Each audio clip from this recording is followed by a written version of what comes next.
Good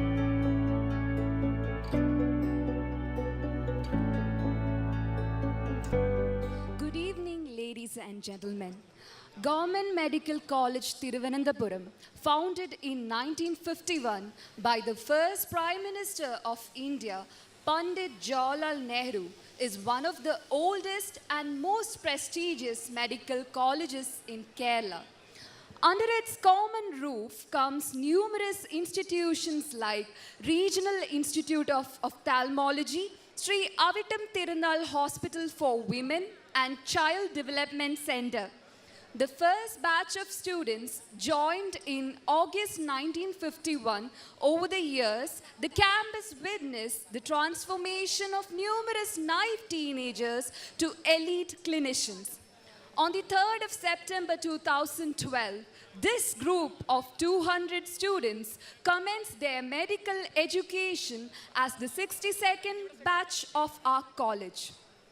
After 6 years of intense training process, we have all gathered here to recognize a milestone in the life of these new members of the medical fraternity. Truly, the day signifies the culmination of many years of hard work in the relentless pursuit of knowledge. Knowledge that will enable a person to embrace opportunities and take on challenges with clear vision and purpose. Welcome to the 62nd graduation ceremony of Government Medical College, Trivandrum. To grace this occasion, we have with us Mr. S. Somnath, Director of the Vikram Sarabhai Space Center, Professor K.V. Krishnadas, former Director and Professor of Medicine of this institution and alumnus of the college, Padma Shri, Lieutenant Colonel Dr. Bharat Mohanlal, Goodwill Ambassador of Nrit Sanjeevani and Goodwill Ambassador of Nirnayam Initiative, Principal Dr. Thomas Matthew, Vice Principal Dr. Sabura Begum, Superintendent of the Medical College Hospital and Professor of Neurosurgery, Dr. Sharma, Superintendent of the Sri Avittam Tirunal Hospital and HOD of the Pediatrics Department, Dr. Santosh Kumar, and Dr. K.V. Vishwanath, Staff Advisor to the House Surgeons Association 2017-18. To give a red carpet welcome to everyone assembled here, may I take the pleasure of requesting Dr. K.V. Vishwanath, Professor of General Surgery and Staff Advisor to HSA 2017-18, to welcome the gathering.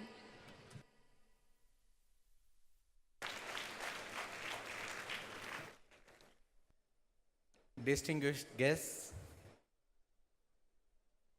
parents, students, teachers, colleagues, and dear friends. Today, we have all assembled here to convocate the 2012 batch of house surgeons. I would say the 2012 batch of students or the young budding doctors who are going to create an image and name for this institution. At the outset, let me welcome all of you before I enter into my solemn duty of welcoming our guests. We have the pleasure of having some of the very distinguished personalities in the field of medicine, science, scientific research, public health, and in the field of film and industry here. And I think as the batch of 2012 students, you are indeed blessed on this occasion to have such luminous figures on the dais. As someone was rightly telling us, you have spent 6 years of your education in this college, one of the pristine institutions in the state and in the country, and even abroad, because it is well renowned by our distinguished alumni who are spread across the world. Wherever you go, Trivandrum Medical College is known And since the year it was started, we have produced many distinguished personalities. You should be indeed proud to be a product of this institution. A very competitive world of medicine, you are passing out from a very distinguished or a very eminent college. You should indeed be proud to be a student and alumni of this institution. As the secretary of the Alumni Association also, I request all of you to be part of this institution as the distinguished alumnus. You are now entering into the field of medicine, practice of medicine on your own. So long you have been under the protection of the faculties, but now you are going to be independent. I am sure by your wholehearted efforts, you will also qualify your NEET exam and become postgraduates in the same institution. I wish you all well.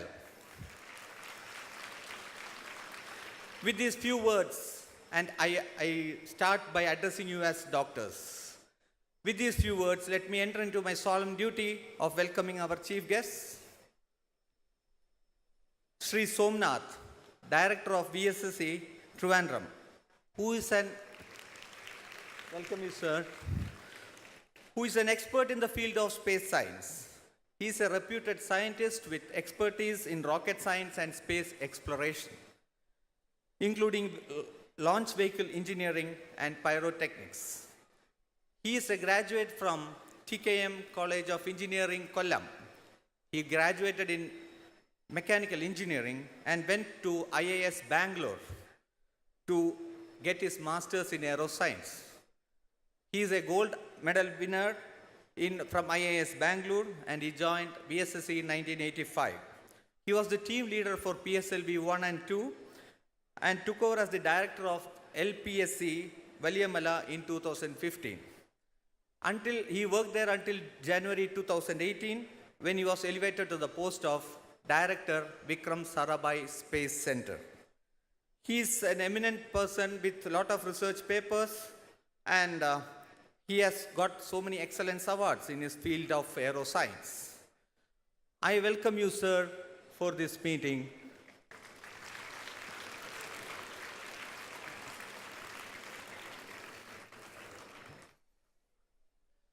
Padma Shri Mohanlal.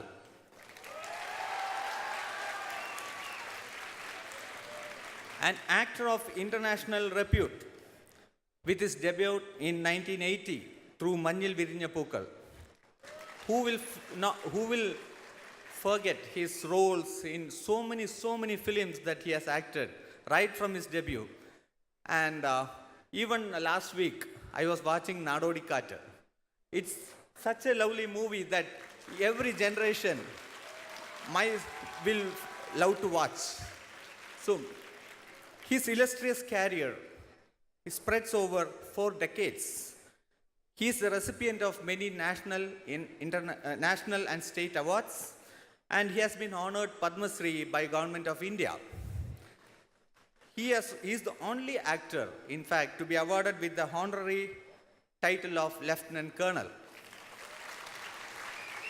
He is a D.Litt scholar from Sri Shankara University and University of Calicut.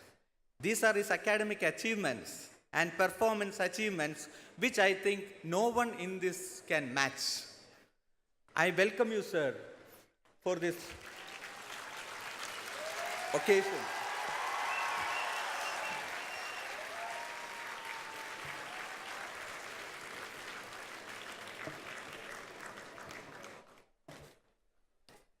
Our principal, Thomas Matthew, sir, he needs no special welcome because he is part of us, but the situation demands that I should give a special welcome to him. He is the heart and soul of this college with 30 years experience in public health. He is the state convener of Kerala Network of Organ Sharing and chairman of the Zonal Task Force of RNTCP. I welcome you, sir, to this occasion.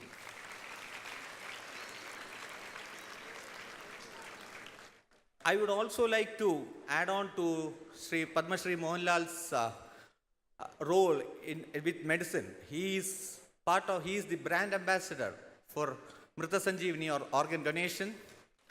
and also closely associated with IMA and medical activities, even with the medical students. I forgot to tell this, add on these 2 points. I'm sorry. Dr. Sabura, Madam was the HOD of biochemistry and presently the Vice Principal, and takes active interest in all the academic activities, especially the student activities.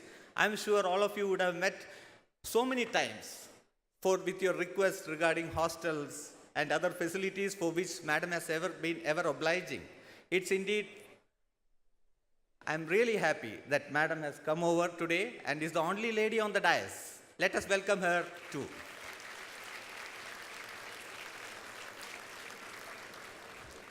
Professor KV Krishnadas, the former director and professor of the Department of Medicine, Government Medical College, Trivandrum.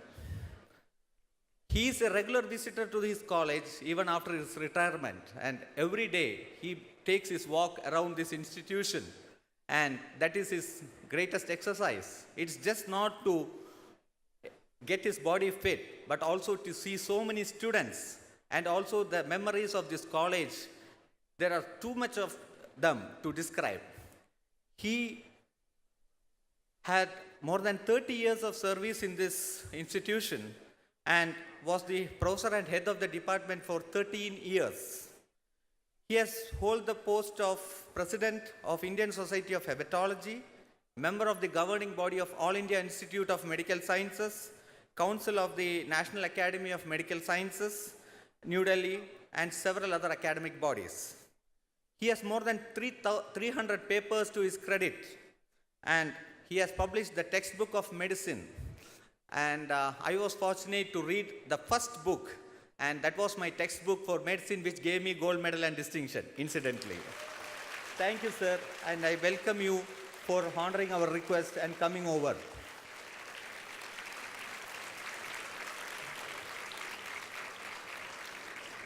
Dr. Sharmat and is the superintendent of Government Medical College, Trivandrum. He is just like me. We are colleagues, we are classmates, and he is a very good speaker and an excellent administrator who has been running this medical college without any hassles. I welcome you, Dr. Sharmat, on this occasion. Dr. Santosh, HOD Pediatrics, I'm sure he is among the audience, and I give him a warm welcome too. Thank you so much. Thank you, sir. Our principal, Dr. Thomas Matthew, has been a constant support in all our endeavors. We welcome you, sir, to deliver the presidential address. ആരാധ്യനായ നമ്മുടെ ഗുരുനാഥൻ മെഡിസിൻ്റെ ആദ്യാക്ഷരങ്ങൾ നമുക്ക് പഠിപ്പിച്ചു തന്ന ബഹുമാന്യനായ doctor KV Krishnadas sir, ഇന്നത്തെ മുഖ്യാതിഥി പ്രഗത്ഭനായ Shri Somnath Vikram Sarabhai space സെൻ്ററിൻ്റെ ഡയറക്ടർ, മലയാളിയുടെ സ്വപ്ന സാക്ഷാത്കാരമായ പത്മശ്രീ ഭരത് മോഹൻലാൽ,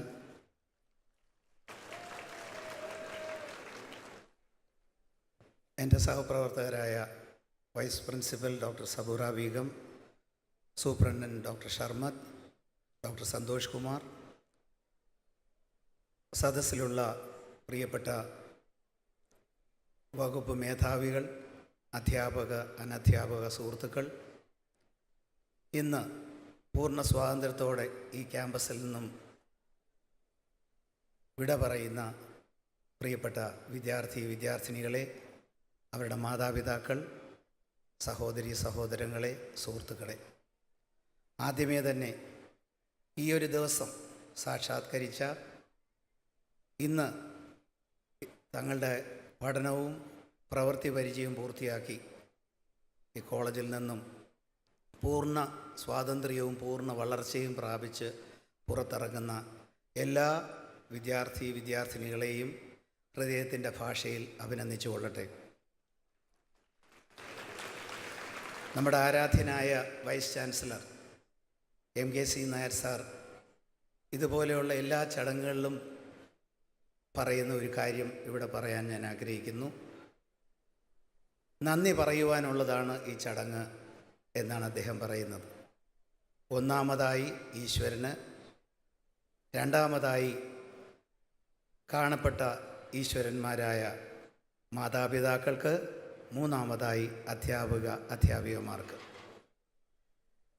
ഇവരുടെ എല്ലാവരുടെയും ദീർഘകാലത്തെ പ്രയത്നം നിങ്ങളെ ഇവിടെ വരെ എത്തിച്ചിരിക്കുന്നുവെന്ന് പറയാതെ തന്നെ നമുക്കറിയാം.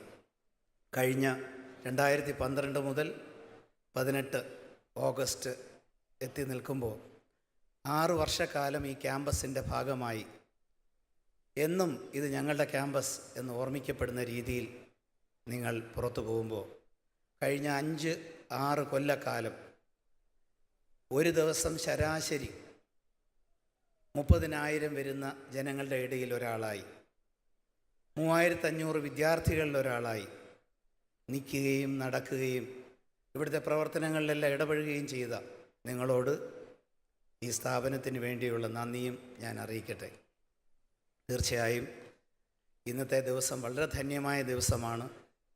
നിങ്ങളുടെ ഈ പൂർത്തീകരണത്തിന് സാക്ഷ്യം വഹിക്കുവാൻ പ്രഗത്ഭമതികളായ നിങ്ങളുടെ അധ്യാപകരും മലയാളത്തിൻ്റെ പ്രിയങ്കരനായ ശ്രീ മോഹൻലാലും എത്തിയിരിക്കുന്നത് ഈ കോളേജിനോട്, മെഡിക്കൽ രംഗത്തോട്, പൊതുജനാരോഗ്യ രംഗത്തോട് തന്നെ അദ്ദേഹത്തിൻ്റെ വളരെ അടുത്ത ബന്ധമാണ് സൂചിപ്പിക്കുന്നത്. ഏത് പൊതുജനാരോഗ്യ പരിപാടി എടുത്തിരുന്നാലും അതിൻ്റെ ബ്രാൻഡ് അംബാസഡർ ശ്രീ മോഹൻലാൽ അല്ലാതെ മറ്റാരുമല്ല. ഇതിൻ്റെ പ്രൊമോ വീഡിയോയിൽ പോലും അദ്ദേഹം നിങ്ങളോട് കാണിക്കുന്ന കരുതൽ, സ്നേഹം നമുക്ക് രുചിച്ചറിയാൻ കഴിഞ്ഞു. മരണാനന്തര അവയവദാന രംഗത്ത് വളരെയേറെ പ്രതിസന്ധികൾ നേരിടുമ്പോഴും ബ്രാൻഡ് അംബാസഡർ എന്നുള്ള നിലയിൽ അദ്ദേഹം വളരെയേറെ ജനങ്ങളിലേക്ക് ഇറങ്ങിച്ചെല്ലാൻ നമ്മളെ സഹായിച്ചിട്ടുണ്ട്. അതുകൊണ്ട് തന്നെ ഇത്രയും ധന്യമായ മുഹൂർത്തത്തിൽ നിങ്ങളുടെ ഈ ഒരു വലിയ ജീവിത സബര്യയ്ക്ക് അടുത്ത ഘട്ടത്തിലേക്ക് കടക്കുമ്പോൾ അതിന് യാത്ര പറയുവാനും പുതിയ രംഗത്തേക്ക് കൈപിടിച്ച് കയറ്റുവാനും ഇന്നിവിടെ എത്തിയിരിക്കുന്ന എല്ലാവർക്കും നന്ദി പറയുകയും ഈശ്വരൻ നിങ്ങൾക്ക് ഏറ്റവും നല്ലത് വരുത്തട്ടെ എന്നാശംസിച്ചുകൊണ്ട് നിർത്തുന്നു. നന്ദി, നമസ്കാരം. Thank you, sir. The tradition of lighting the lamp symbolizes the auspicious beginning of any occasion. I invite all the dignitaries on the dais to inaugurate the function by lighting the lamp. I request the audience to kindly rise.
Mr. S. Somnath, Director of VSSC Trivandrum, is an expert in a variety of disciplines, including rocket science and space exploration.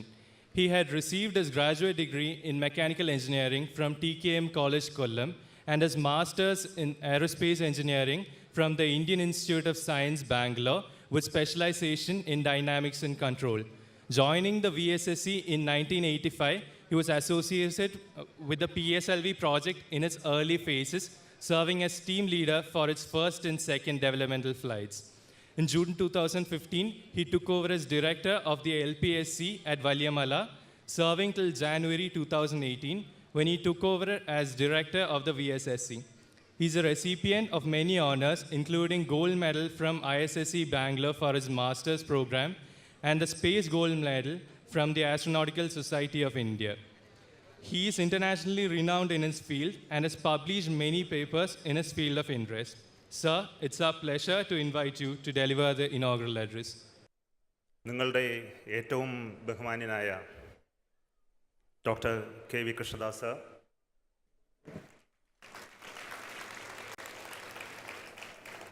നമ്മുടെ എല്ലാ അഭിമാനമായ, ഞാൻ ഇവിടെയൊക്കെ തന്നെ കാണും എന്ന് അടുത്ത കാലത്ത് ഡിക്ലെയർ ചെയ്ത നമ്മുടെ ഏറ്റവും പ്രിയങ്കരനായ Mohanlal,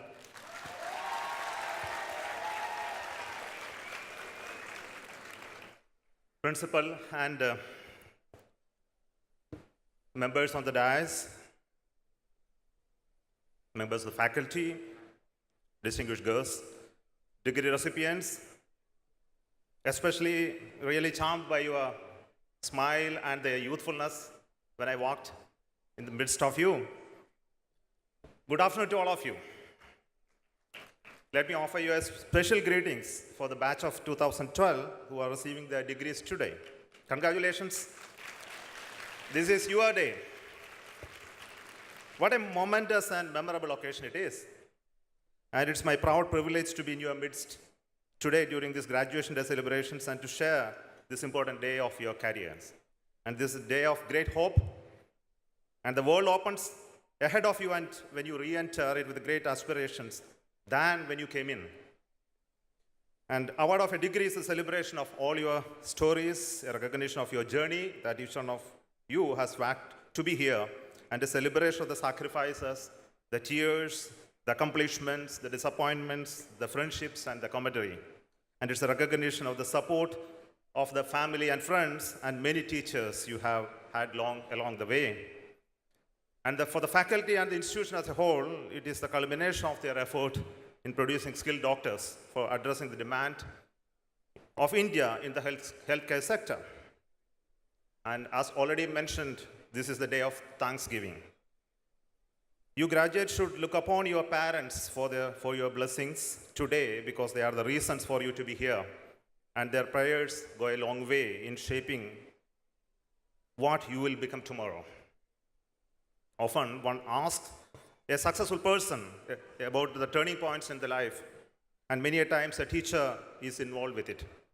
And I am sure many of you will be able to identify a few teachers, starting from your school, who made a big difference in your making, and thank them from the depth of your heart today. Government Medical College is a premier school established during the times of the erstwhile Trivandrum in bringing out medical doctors of high standards to serve and contribute to the requirement of the society. To be offered a place in this institute and to graduate here is to bring honor upon yourself and your family. You are the brand ambassadors of what the medical profession can offer, and bring a product of this college should provide you reception at every port of success worldwide.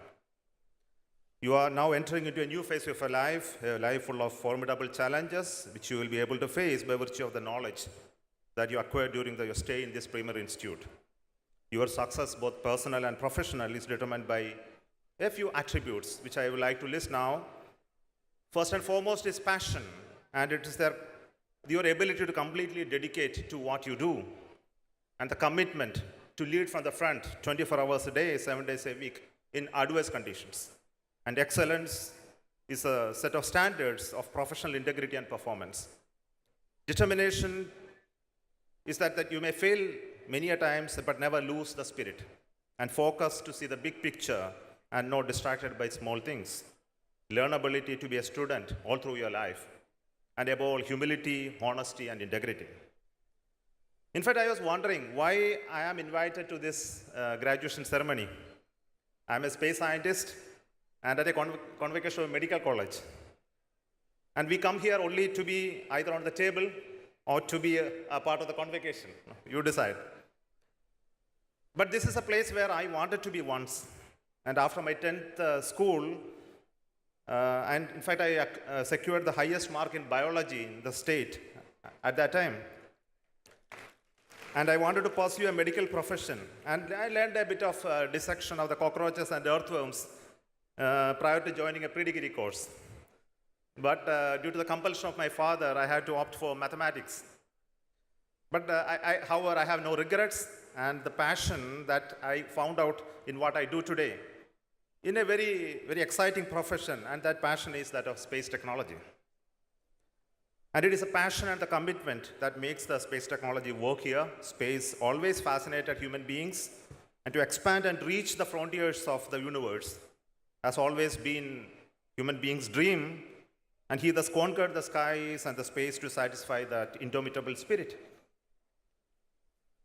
And I'm really fortunate to be as part of this Vikram Sarabhai Space Center, the Mother Center, where Vikram Sarabhai focused the use of space technology for the solutions of this country.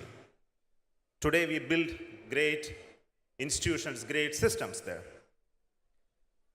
I believe the profession of a doctor is much of greater value than that of an engineer. Myself being an engineer, I rate it like that. Again, measured from the perspective of a person who is actually suffering. More than that, you are dealing with life directly than any other profession. I know some of you will turn out to be great specialists. Some of you will be the doctors that people will revere. Some will evolve to be visionaries, and you will create something very, very fantastic, and you will be institution builders. Some will be great teachers. Some will be life saviors. And some will be great humanitarians. Some will be good businessmen and women. So it shows the list is very big, and you can evolve to whatever form you want to be. And these are the results of the choices that you will make, and also of the efforts that you will follow to make those choices to a reality. I believe you are going to take the Hippocratic Oath, and it is very significant from the fact that you take this oath to serve the humanity, the human being, with all the love and consideration that deserves, and the society you belong. Hopefully, I believe you would have read at least once this oath and made some of its ideals into your life and character. And if you have done so, I believe that you have more education than many of the other people who hold by heart the whole medical books and trained your mind and soul to what the profession demands. In ISRO, in ISRO, we work with all types of professionals, engineers of all branches, pure scientists of physics, chemistry, and other natural sciences, botany, geography, all people are there with us. Some of the new requirements that we recently started working with doctors as well. When we embark on human space flight, we need doctors to study the metabolism, the human physics in surviving extreme conditions of acceleration, vibration, weightlessness, prolonged exposure to mild radiations. We in fact associate with the Institute of Aerospace Medicine at Bangalore, and they are going to help us to create the crew cabin where the human beings can be housed to understand the human-machine interface. They also help us in selecting the astronauts that will fly one day on an Indian rocket. And also we have built those infrastructure there to train those astronauts. In fact, I recently visited IAM and then had a lot of discussion on how to enhance that capability at IAM to do this part of task in the years to come. In ISRO, we also use the technology of space technology to develop medical equipments and systems. One of the work which I am directly involved is in developing a left ventricle assist device.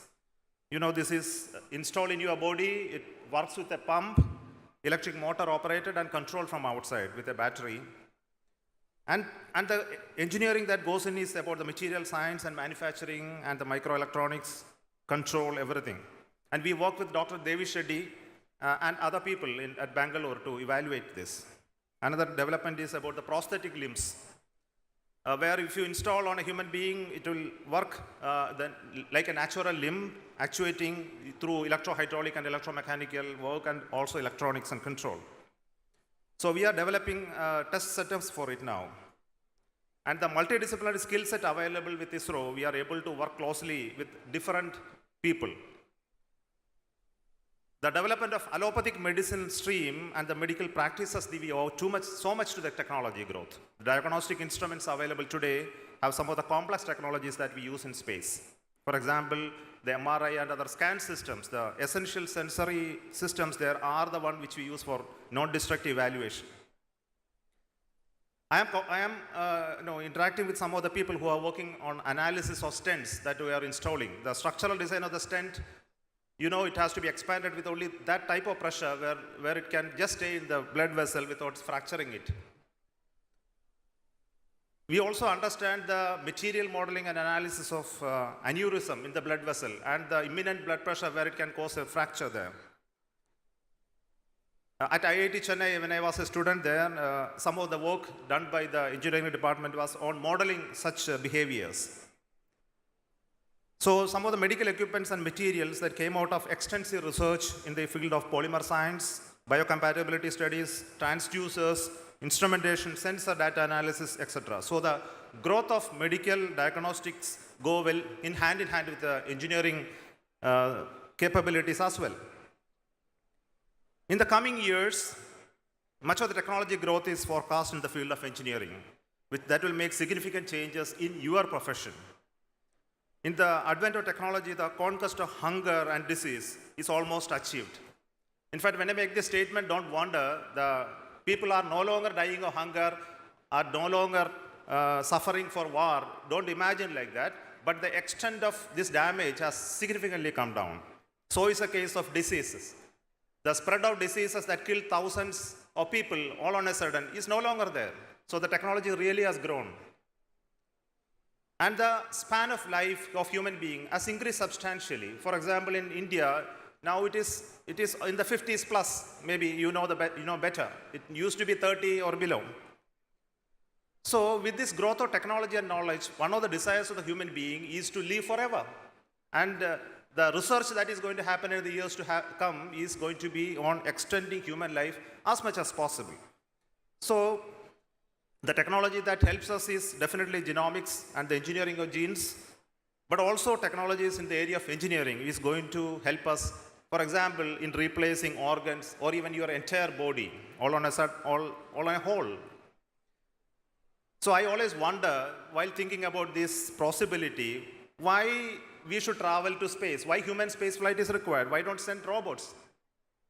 One of the difficulties we say is that robots lack the feel of the sensory perception and emotions that come out of the experience and the resultant decision-making capability. They lack this part.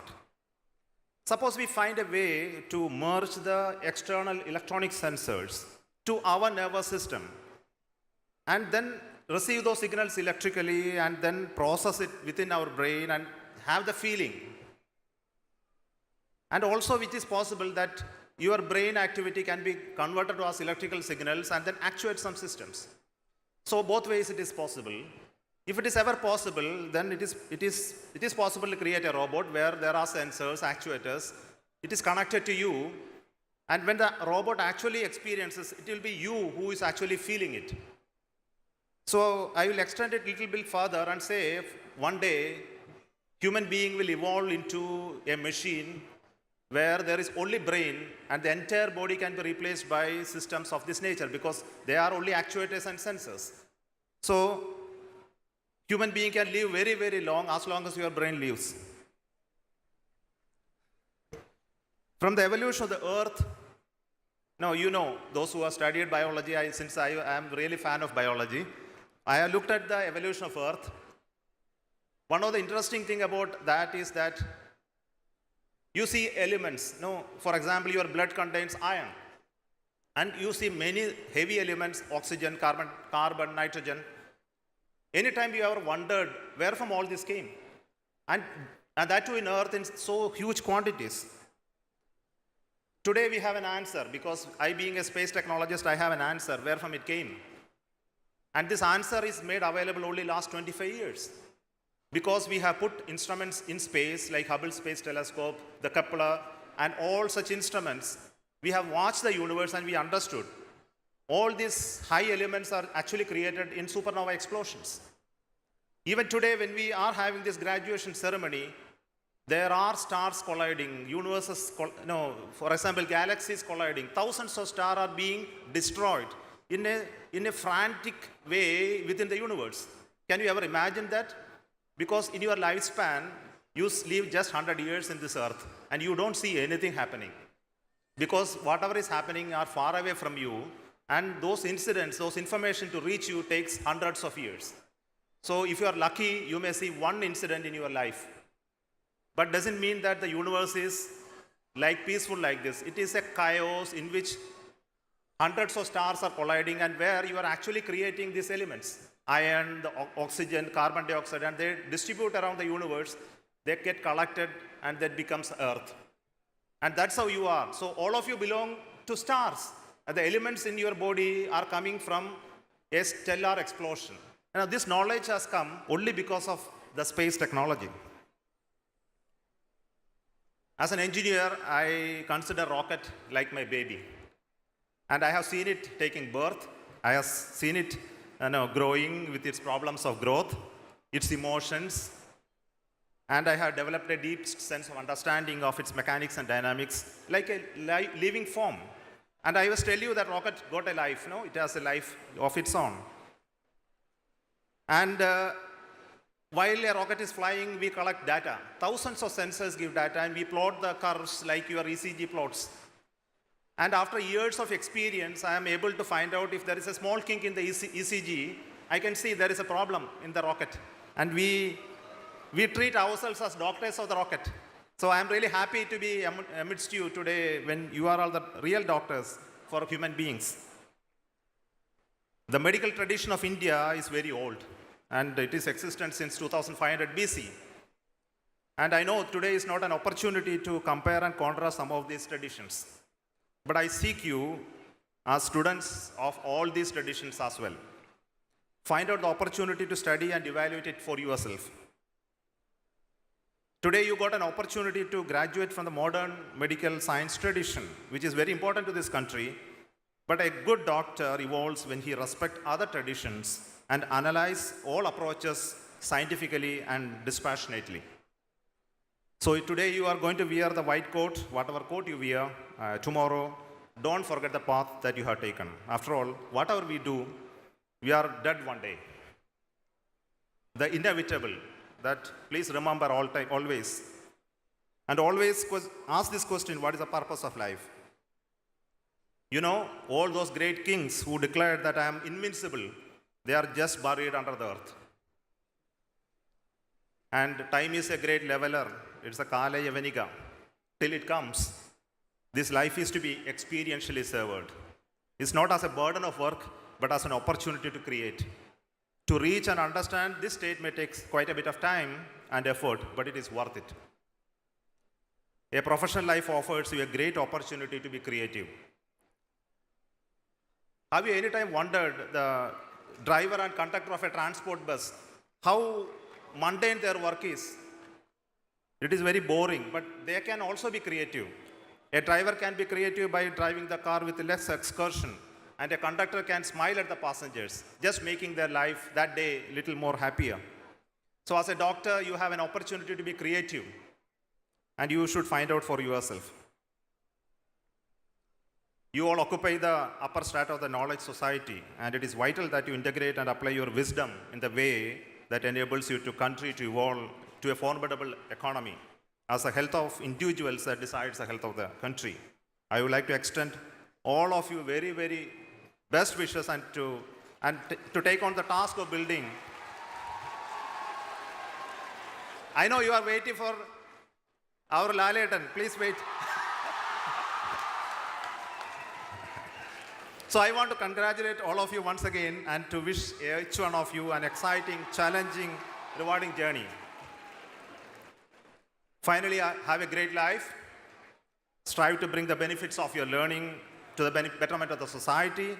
Make your parents and teachers proud of you. Good luck. Thank you so much. Thank you, sir.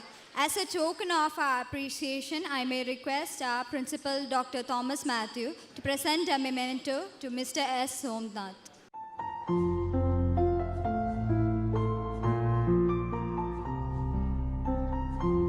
Dr. K.V. Krishnadas was the director and professor of the Department of Medicine of our college for 13 years. Having more than 30 years of experience in teaching both undergraduate and postgraduate students, he is a consultant physician and hematologist of MCH Trivandrum. He has adorned the presidential position of the Indian Society of Hematology and Blood Transfusion. He has also been a member of the governing body of AIIMS New Delhi, a counselor of Indian National Academy of Medical Sciences, New Delhi, and a member of several universities and academic bodies. A recipient of the Gifted Teachers Award of the Association of Physicians of India 2008. Dr. KV Krishnadas has contributed more than 300 papers in various journals and many chapters to textbooks compiled by various authors. It is with utmost pride and respect that we invite you, sir, to felicitate the congregation.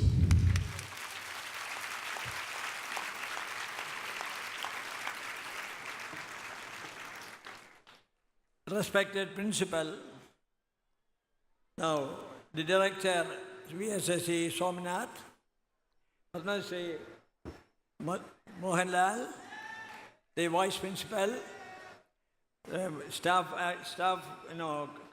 director for this, Dr. Vishwanathan, your superintendent, Sabura Begum, all of those doyens who are taking their degree today, the very respectable parents and guardians of these people who are waiting for the opportunities.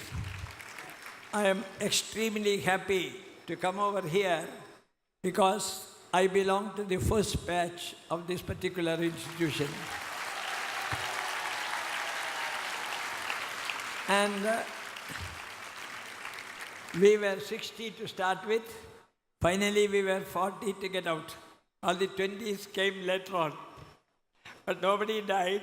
They all came, but only 1 or 2 or 3 attempts. And we grew up in the college. So this is our alma mater. And you know what an alma mater is. Why it's called alma mater? See, it's all for you people. That is a mother who keeps on nourishing you. Your study is over, but you are not leaving this institution. You have to come back here as alumni, as our Dr. Vishwanathan said. And she will keep you nourished up and up and up, and you grow with that. That is why it's called alma mater. That is the meaning of the term. Now, I consider it as an honor to have been invited to give this convocation and the oath ceremony. Now, I am the only one to speak on that. Therefore, I will give you a few things about what medicine as it is today, what medicine as it was when we were there, what are the chances for you, what are the problems for you, how to make a decision, and how to go around. What does our mother country expect of you when you pass out as doctors of this country? Now, I congratulate all the students who have, after 6 years of hard work, completed your degree. The student was joined in 1912 and completed the formal MBBS in 2018. You have completed MBBS, it is the start of the thing. This event is particularly solemn for me because I had the privilege to be in the first batch of students in this college in 1951 and passed out in 1956. Convocation will be looked forward to by the students and their parents and their guardians who were present here in good numbers. I see them to see their wards receiving your degree and joining the medical fraternity with the motto of serving our fellow men and our motherland.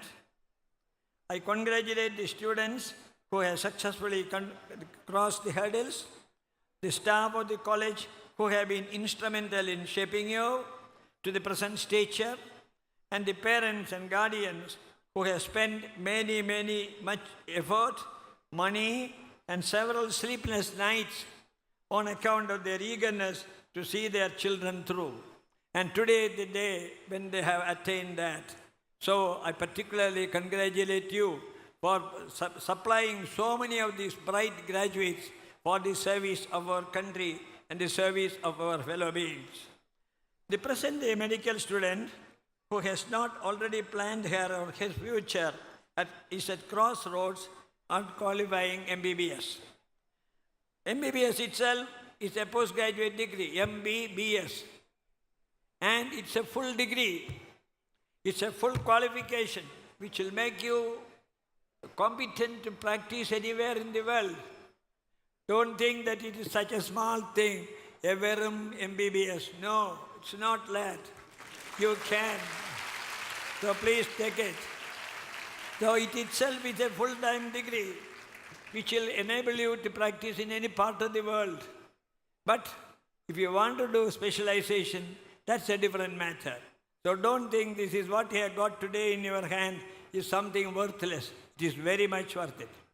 Now, the present-day medical student is at crossroads, not knowing what he is able to make up. And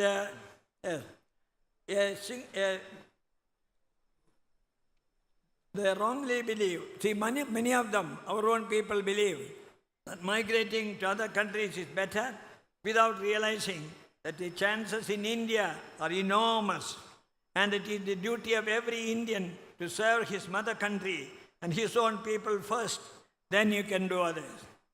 Many think specialization is the need of the day and that specialists enjoy a better status and reap higher incomes. Very, very few opt for general practice. Nowadays, very few opt for general practice. But what our people require is more of general practitioners and the generalists. Our government, with its very energetic and far-sighted health ministers, have gone a long way to improve primary care. The total health care of a country requires the services of all type of health delivery personnel. Primary care physicians, specialists, super specialists, intensivists, nursing staff, now paramedics, technicians, and so on and so forth.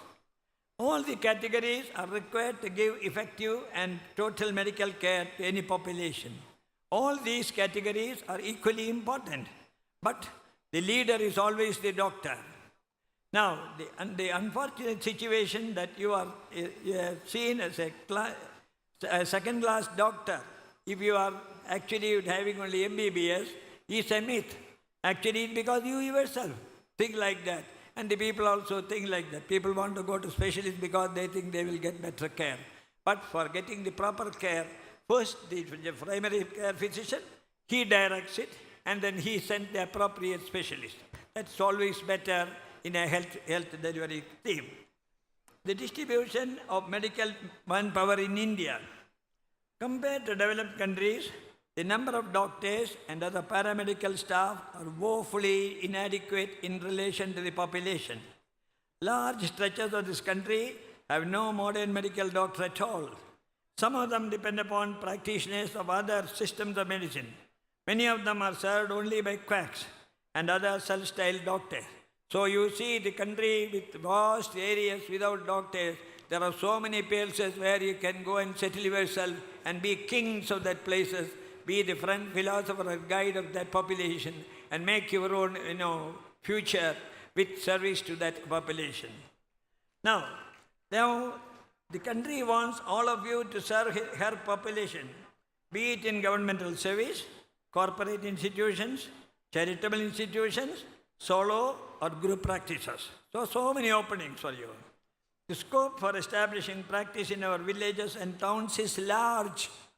People will attract you. Our people will always accept you. And if you serve them, there is no doubt they will respect you and even adore you. Now, research and medical practice. My previous teacher was telling on research, a few things about research. Our graduates get only little exposure to formal research during their study period.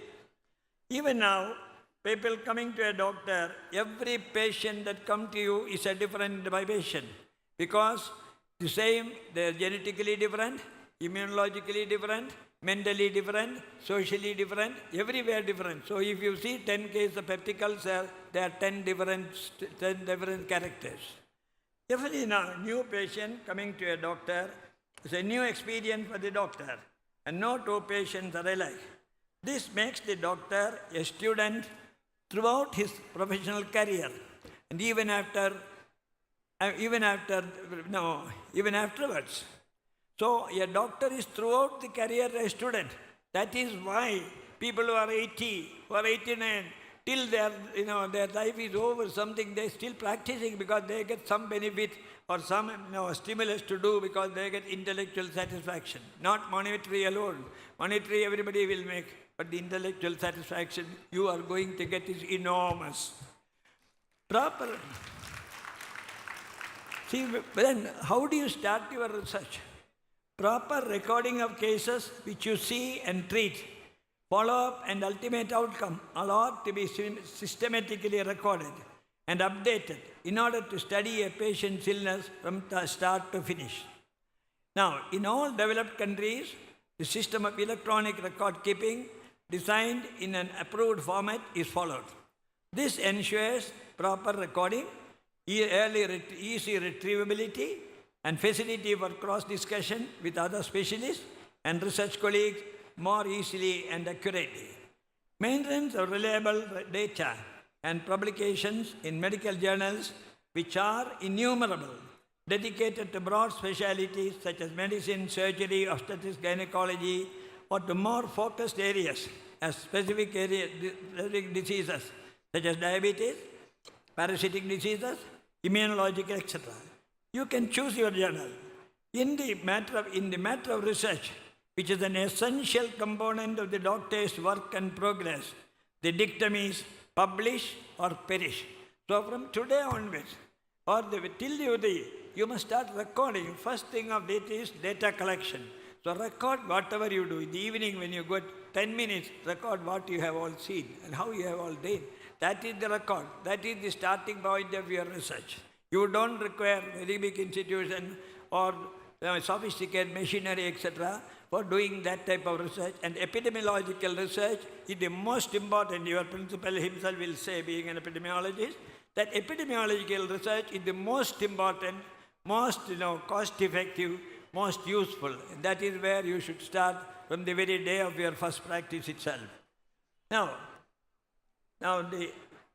your research quality will be acknowledged by your peers and only if they are published in appropriate journals in order to disseminate your views. Research publications are particularly important for those who opt academic and teaching posts, whether they are also which are also highly attractive to the inquiring mind. The global characteristic of your doctoring. See, now medicine has become global. You can go to any country and our degrees are respected. You have to write some paper, that's all. Not only because it is global, diseases are not confined to areas. Whereas malaria was there in India or some other countries, West Asia, etc. Now it is there even in America and everywhere like that because there is a movement of population like that. People are coming, people are going, people are marrying, people are delivering. So you find diseases have become more or less, they have lost their local characteristics.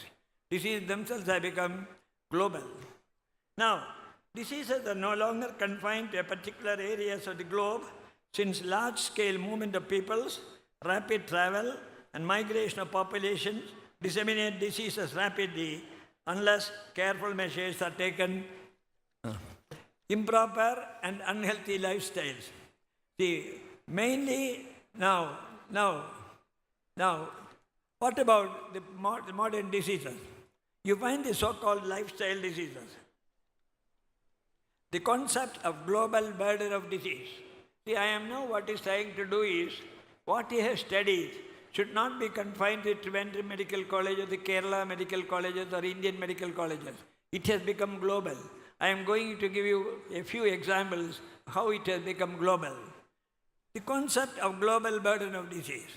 The total global prevalence of any important diseases have been estimated by international agencies supported by the WHO in order to assess the total burden produced by the disease, estimate the economic and other disabilities caused by such diseases, and the disability adjusted life year, that is the amount of disability that causes to the human, and he loses his life, he loses his income, he reduces the economy of the country. For every country, its most important asset is the human mind, human character, and the human intelligence.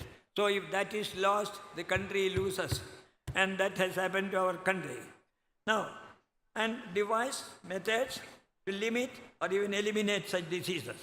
Maternal and childhood underweight, tobacco smoking, and other drug addictions alcoholism, unsafe sex practices, hypertension, diabetes, and overweight, and dyslipidemias form the leading causes of the global burden of disease.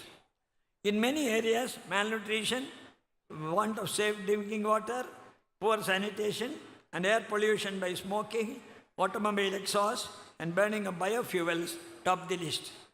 What is the concept of chronic lifestyle non-communicable diseases? This problem has been recognized from 1950 onwards. These include diseases which are either caused by or adversely affected by improper and unhealthy lifestyles. Mainly, these include overweight, diabetes, ischemic heart disease, hypertension, cerebrovascular diseases, chronic respiratory diseases such as asthma, COPD, and pulmonary fibrosis, and various forms of cancer. Cancers are lifestyle diseases. Many of them are produced by lifestyle, further perpetuated by lifestyle, and they further kill if you don't change your lifestyle. Now, more than 60% of the total death in the globe today is by non-communicable diseases, not by communicable diseases. Now, another thing that I will draw your attention to is the Millennium Development Goals, where your importance the whole world has accepted. The United Nations Assembly, with the participation of 189 countries, adopted a resolution to minimize healthcare inequalities and poor development rates in several countries.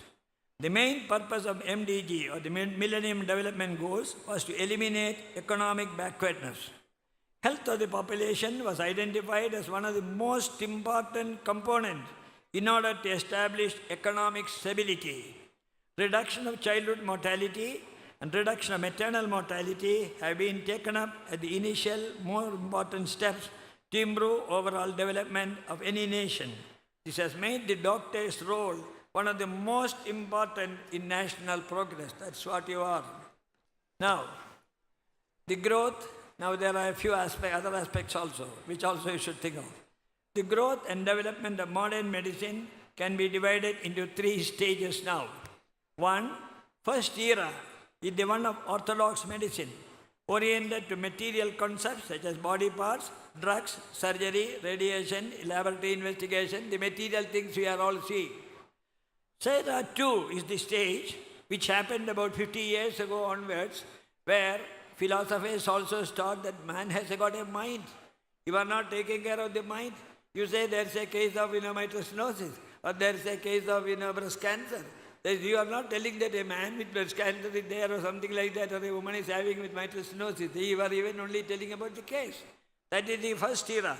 Now, era 2 is the stage in which the influence of the mind and the physical body and health are recognized. Now you are in era 3, where it refers to non-local influence of the mind in time and space, which play a very important component in the healing of diseases.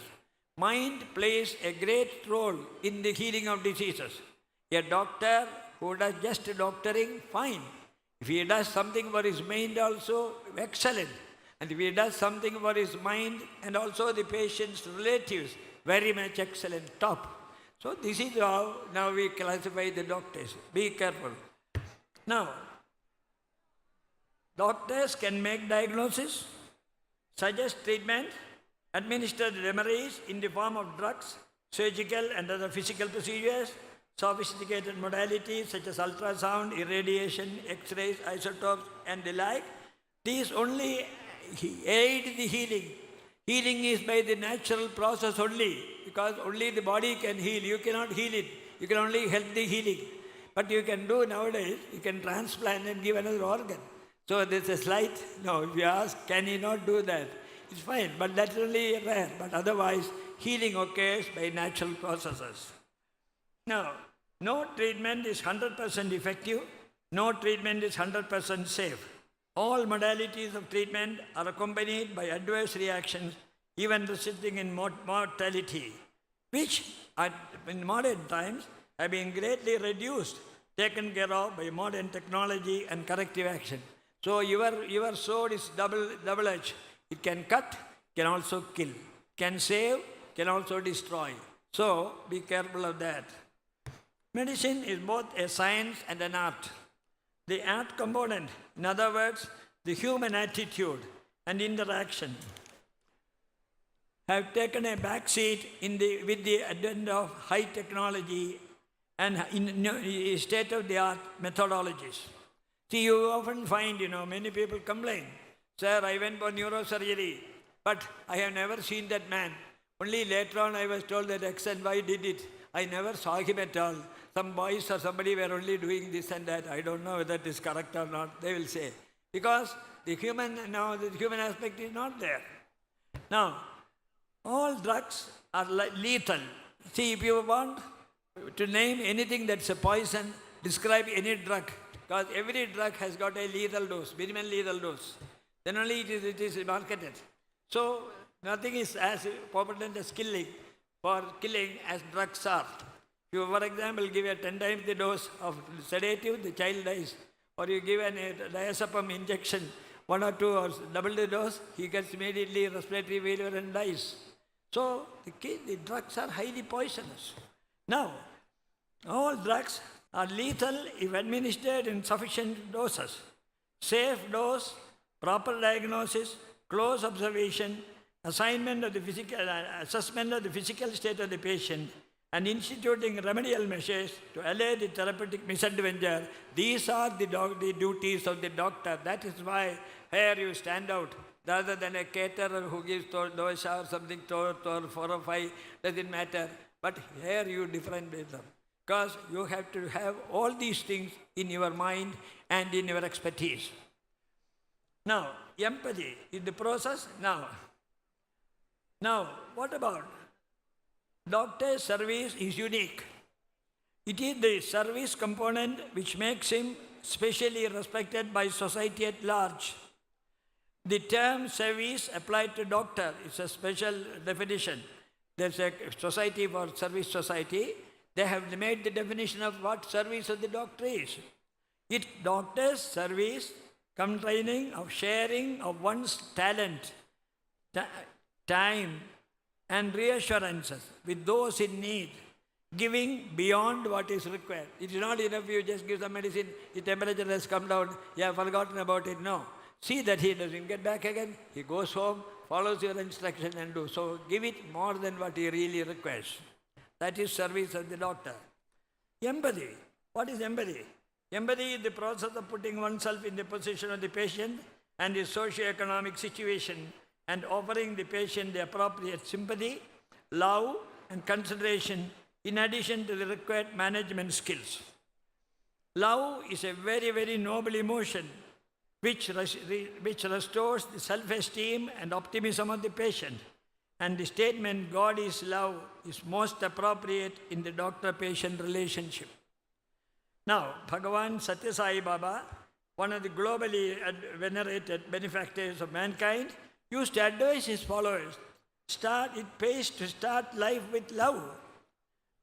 Fill life with love and end life with love. Excellence is achieved when the head, the heart, and the hand are coordinated harmoniously. The doctors is the most suitable profession to combine these 3 virtues: skull and knowledge, that is the head; skill and knowledge; love and empathy is the heart; and the healing touch, even the palpation, percussion, etc., like that you touch him. They are also the physical examination that gives the encouragement to the doctor. Now, the growth, development of modern clinics can be done.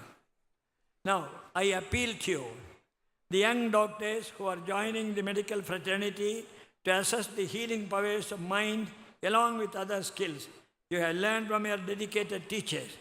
That one step will serve modern medicine, which otherwise runs the risk of becoming heartless, and you have to restore it to become that great art of healing, what it was always meant to be. I wish you all the best of luck and success in the profession. Success in the profession of your choice. I offer the parents and guardians of the young doctors my respects for contributing this group of smart and well-trained doctors to serve our motherland. Thank you. Thank you all. Thank you, sir, for those pearls of wisdom. As a token of our appreciation, we invite our principal to hand over the memento to Dr. KV Krishnadas.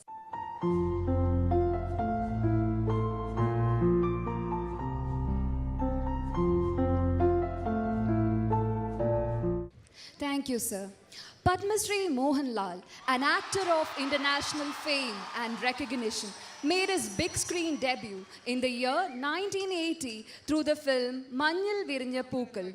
In the duration of his illustrious career, spanning 4 decades and over 340 films, he received 5 national awards, 9 Kerala State Film Awards, and numerous other accolades. In 2001, Government of India honored him with Padma Shri. He is also the first and only actor to be awarded the honorary rank of Lieutenant Colonel in the Indian Army. He has received honorary doctorates from Sri Shankaracharya University of Sanskrit and University of Calicut. He is also the Goodwill Ambassador of Mrida Sanjeevani, Kerala Government Project for Organ Donation. And he is closely associated with us medicos through the Nirnayam initiative. Sir, we invite you to inaugurate the Student Amenity Center by unveiling the commemorative plaque and address the gathering.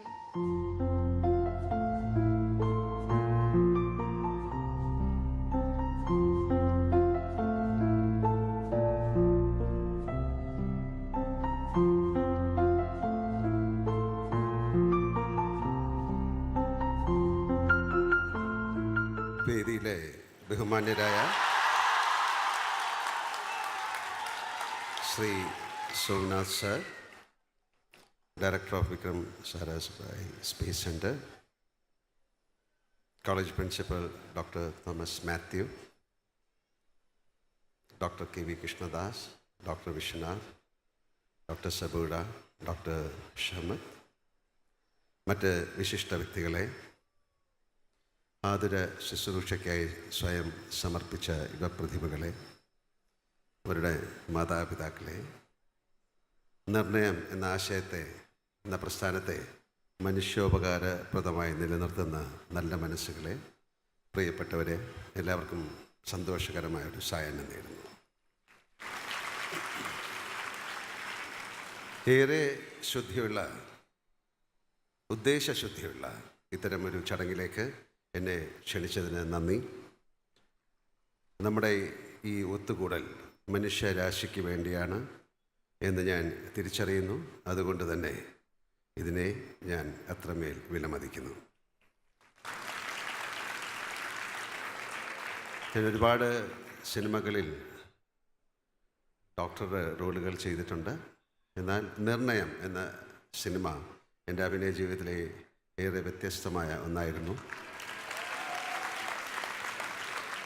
ചികിത്സാ മേഖലയിലെ നീതിബോധങ്ങളിലേക്ക് വെളിച്ചം വീഴ്ത്തുക എന്നതായിരുന്നു ആ സിനിമയുടെ ഉദ്ദേശം. Cinema വിജയിച്ചു എന്ന് നാം സാധാരണ പറയാറുള്ളത് അത് സാമ്പത്തികമായ ലാഭം നേടിയാലാണ്. ഇതൊരു വ്യവസായം കൂടിയായതുകൊണ്ട് അങ്ങനെ പറയുന്നതിൽ തെറ്റില്ല. എന്നാൽ സിനിമയുടെ വിജയം സാമ്പത്തിക ലാഭത്തിൽ മാത്രം ഒതുങ്ങുന്നില്ല എന്നതിൻ്റെ ഏറ്റവും വലിയ ഉദാഹരണമാണ് എൻ്റെ മുന്നിലിരിക്കുന്ന നിങ്ങളും നമ്മുടെ ഈ ഒത്തുകൂടലും.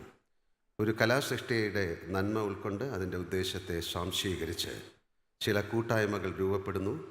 അവർ സമൂഹത്തിന് നല്ലത് ചെയ്യുന്നു, വെളിച്ചമാവുന്നു. ഇതിൽ പരം മറ്റെന്താണ് ഒരു കലാസൃഷ്ടിക്ക് സമൂഹത്തിനായി ചെയ്യാൻ സാധിക്കുക?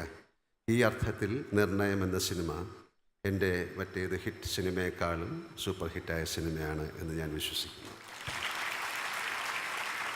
നിർണയം എന്ന സിനിമയുടെ ശില്പികളെയും അതിൻ്റെ ഭാഗമായ എല്ലാവരെയും ഞാനിപ്പോൾ നന്ദിയോടെ ഓർക്കുന്നു. അവരുടെ കൂടെ വിജയമാണിത്. ഞാനൊരു കലാകാരനാണ്. മനുഷ്യനെ ആനന്ദിപ്പിക്കുക, ജീവിതത്തിൻ്റെ പലതരത്തിലുള്ള ബുദ്ധിമുട്ടുകളിലൂടെ കടന്നു പോകുന്ന അവരെ അല്പനേരമെങ്കിലും അതെല്ലാം മറന്നിരിക്കാൻ സഹായിക്കുക, അവരെ അത്ഭുതപ്പെടുത്തുക, അവരുടെ മനസ്സുകളെ വിമലീകരിക്കുക എന്നതൊക്കെയാണ് കലയിലൂടെയുള്ള എൻ്റെ ധർമ്മം. സമൂഹത്തിൻ്റെ മനസ്സുകളെയാണ് ഞങ്ങൾ കലാകാരന്മാർ സ്പർശിക്കുന്നത് എന്ന് ഞാൻ വിശ്വസിക്കുന്നു. എൻ്റെ മുന്നിലിരിക്കുന്ന നിങ്ങൾ സമൂഹത്തിൻ്റെ ശരീരത്തെ ചികിത്സിക്കുന്നവരാണ്. നമ്മളിലാരാണ് വലിയവരെന്ന തർക്കത്തിന് സ്ഥാനമില്ല, നിങ്ങൾ തന്നെയാണ് വലിയവർ. കാരണം ആരോഗ്യമുള്ള ശരീരത്തിലെ ആരോഗ്യമുള്ള മനസ്സുണ്ടാകും. ധർമ്മം സാധ്യമാക്കാൻ ആരോഗ്യമുള്ള ശരീരം വേണം എന്ന് സംസ്കൃതത്തിലൊരു ശ്ലോകമുണ്ട്. നാം പലപ്പോഴും ശരീരത്തെ സ്നേഹിക്കാറില്ല. അതുകൊണ്ട് തന്നെ അതിനെ ആരോഗ്യപൂർവ്വം പരിചരിക്കാറില്ല. നിങ്ങളുടെ ചികിത്സാ പദ്ധതിയിൽ ശരീരത്തെ സ്നേഹിക്കാൻ കൂടി മനുഷ്യരെ പ്രേരിപ്പിക്കുന്ന പാഠങ്ങളുണ്ടാകണം. പഴയ കേരള ഗ്രാമങ്ങളെക്കുറിച്ച് ഓർത്തുപോകുന്നു. എല്ലാ ഗ്രാമത്തിലും ഒരു അധ്യാപകനും ഒരു ഭിഷഗ്വരനും ഉണ്ടാകും. പോത്തിക്കരി എന്നാണ് ഭിഷഗ്വരനെ വിളിക്കുക. അയാളാണ് ആ ഗ്രാമത്തിൻ്റെ ദൈവം. അധ്യാപകൻ വഴികാട്ടിയും. പോത്തിക്കരിയുടെ അത്ഭുത കഥകളില്ലാത്ത കേരള ഗ്രാമങ്ങളുണ്ടാവില്ല. ഇന്ത്യയുടെ വിദൂര ഗ്രാമങ്ങളിൽ യാത്ര ചെയ്താൽ ഇപ്പോഴും നിങ്ങൾക്ക് ഇത്തരം ഭിഷഗ്വരന്മാരെ കാണാം. താരാശങ്കർ ബാനർജിയുടെ ആരോഗ്യ നികേതനം എന്ന നോവൽ നിങ്ങളെല്ലാവരും വായിക്കണം എന്ന് ഞാൻ അഭ്യർത്ഥിക്കുന്നു. അതിലെ പ്രധാന കഥാപാത്രമാണ് ജീവൻ മഷായി. നാഡിയിൽ തൊട്ടാൽ മരണത്തിൻ്റെയും ജീവിതത്തിൻ്റെയും കാലൊച്ച അറിയാൻ സാധിക്കുന്ന മഹാഭിഷഗ്വരൻ. ഇതൊരു സാങ്കല്പിക കഥാപാത്രമല്ല. എത്രയോ ജീവൻ മഷായിമാർ നമുക്കറിയാത്ത എവിടെയൊക്കെയോ ജീവിക്കുന്നു. അവരുടെ പരമ്പരയാണ് നിങ്ങളെന്ന് തിരിച്ചറിയുക, അതിൽ അഭിമാനിക്കുക. ഇവിടെ നിന്ന് പോയി നാളെ നിങ്ങൾ ഏതെങ്കിലും സ്ഥാപനത്തിൻ്റെ ഭാഗമാകും, നല്ല കാര്യം. എന്നാൽ ജോലി ചെയ്യുന്ന സ്ഥാപനത്തിൻ്റെ 4 ചുവരുകൾക്കുള്ളിൽ ഒതുങ്ങുന്നതാവരുത് നിങ്ങളുടെ കർമ്മം. അത് മനുഷ്യരാശിക്ക് മുഴുവൻ സ്വാന്തനം ഉണ്ടാക്കുന്നതാവണം. ഇത്തവണ മാഗ്സസെ പുരസ്കാരം മുംബൈയിലെ ഒരു ഡോക്ടർക്കാണ് ലഭിച്ചത് എന്ന കാര്യം നിങ്ങൾ ശ്രദ്ധിച്ചിട്ടുണ്ടാകും. ഡോക്ടർ ഭരത് വട്വാനി. വെറുമൊരു ആശുപത്രി ഡോക്ടറായി മാത്രം ജീവിക്കുകയായിരുന്നില്ല അദ്ദേഹം. മനസ്സിൻ്റെ താളം തെറ്റി തെരുവിൽ അലയുന്ന 7000-ൽ പരം മനുഷ്യരെയാണ് ഇതിനകം അദ്ദേഹം ജീവിതത്തിലേക്ക് തിരിച്ചു കൊണ്ടുവന്നത്. ഇന്നും അദ്ദേഹം അത് തുടരുന്നു. ഡോക്ടർ വട്വാനിയെപ്പോലുള്ളവരാവട്ടെ നിങ്ങളുടെ പ്രചോദനം, അവരാവട്ടെ വഴിവിളക്കുകൾ, ഈ ലോകമാകട്ടെ നിങ്ങളുടെ ചികിത്സാശാല. കനിവോടെ സ്നേഹത്തോടെ മാത്രം മനുഷ്യരെ കാണുക. 1000 മരുന്നിനേക്കാൾ ഗുണപ്രദമായിരിക്കും അലിവോടെയുള്ള ഒരു വാക്ക്, സ്പർശം. അങ്ങനെ പ്രവർത്തിക്കുമ്പോൾ മനുഷ്യരാശിയുടെ ആരോഗ്യത്തിൻ്റെ കാവൽക്കാരാവുന്നു നിങ്ങൾ. The great sentinel of our health എന്ന് ലോകം നിങ്ങളെ വിളിക്കും. അങ്ങനെ ആകാൻ ദൈവം നിങ്ങളെ അനുഗ്രഹിക്കട്ടെ. ഒരിക്കൽ കൂടി എല്ലാവർക്കും നല്ലത് വരട്ടെ എന്ന് പ്രാർത്ഥിക്കുന്നു. നന്ദി. ജയ് Hind. Thank you, sir. I now invite our principal, Dr. Thomas Matthew, to hand over a memento to Sri Mohanlal as a token of our appreciation.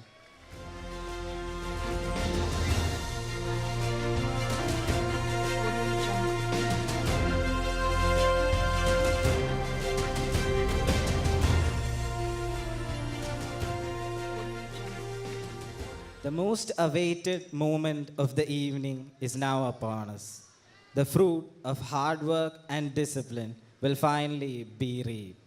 It is now time for the graduation ceremony. Handed as scroll is the Hippocratic Oath, a rite of passage for medical practitioners, the guiding principles of our profession. Each graduate will receive a medal and also a graduation certificate. I invite Sri Somnath to hand over the certificates, Sri Mohanlal to honor them with the medals, and Dr. KV Krishnadas to hand over the oath scrolls. Dr. A. Anandakrishnan.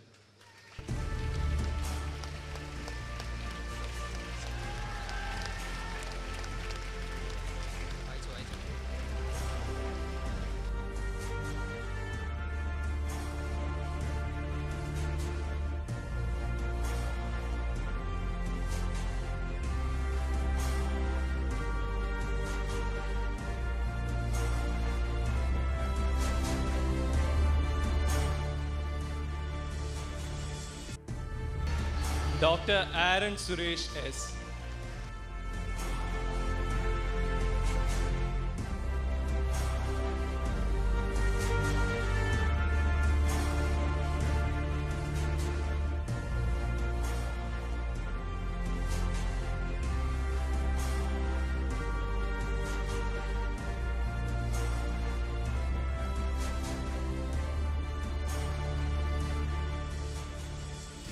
Dr. Abdul Muhaimin T.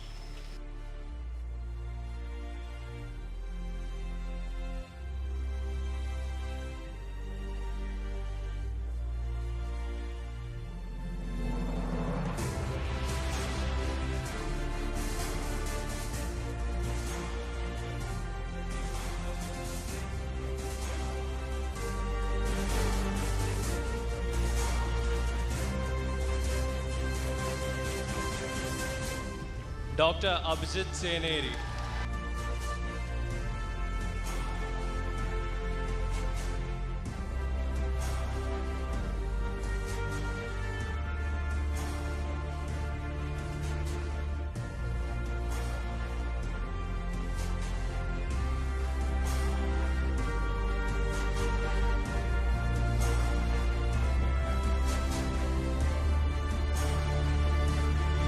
Dr. Abhijit Mohan.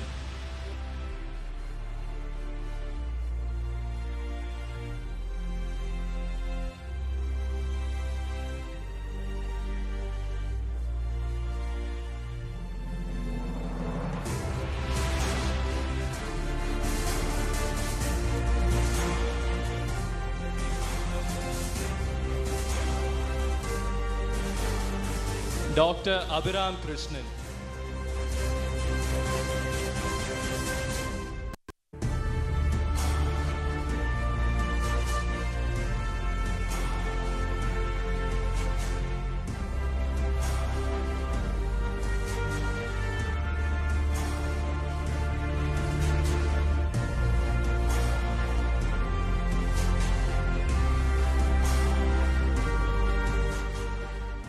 Dr. Abhirami B.R.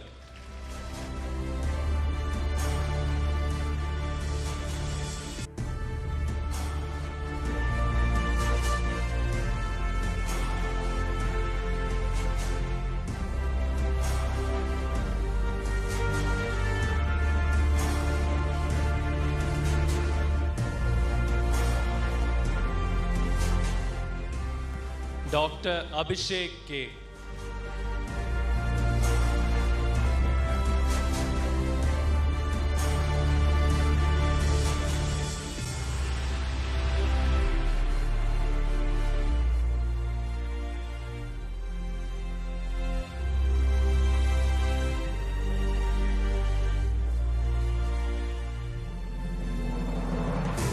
Dr. Abin A.J.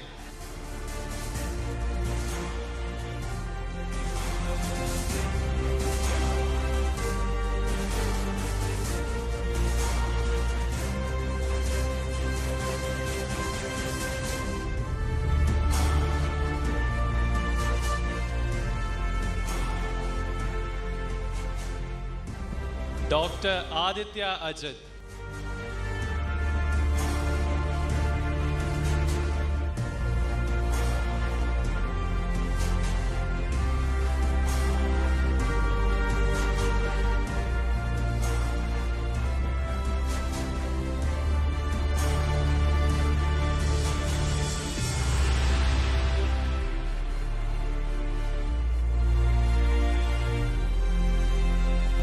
Dr. Adgil Kunyamon.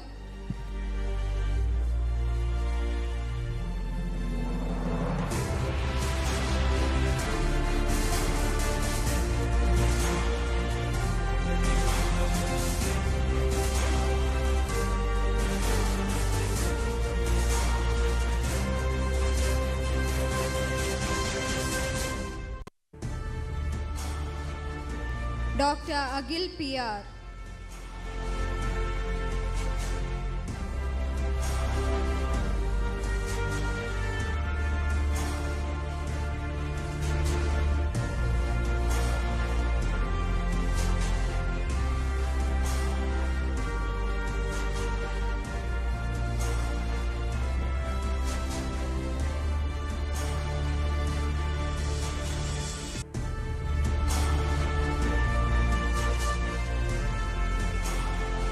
Dr. Akhil V. George.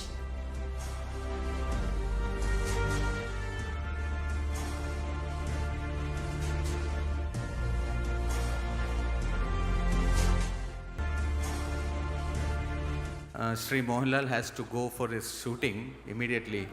I request that you all stand up. We'll have two photographs, one on this side, one on that side, with Sri Mohanlal.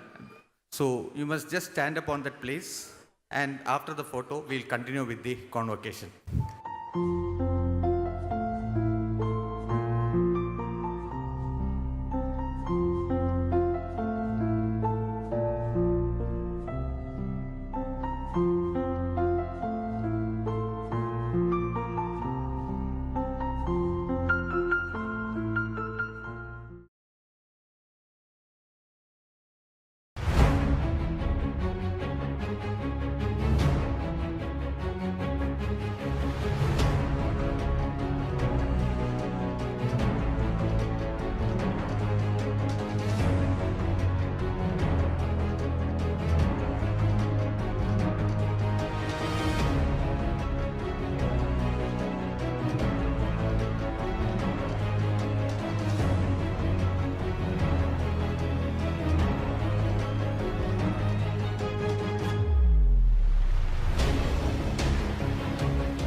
Dr. Akila F.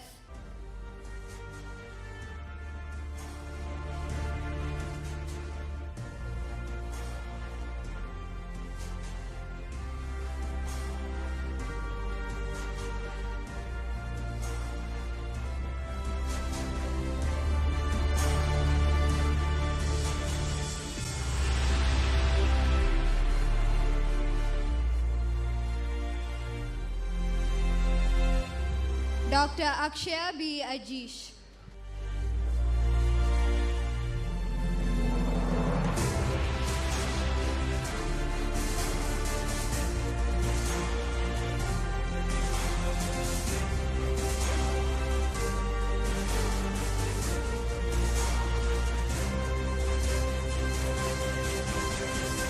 Dr. Alvin Andrew.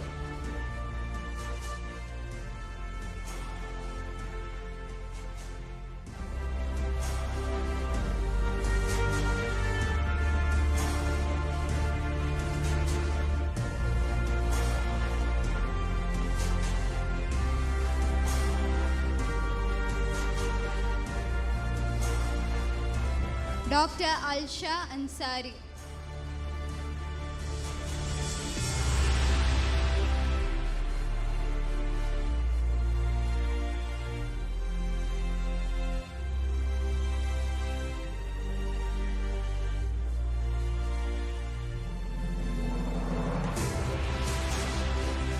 Dr. Alvin Thomas.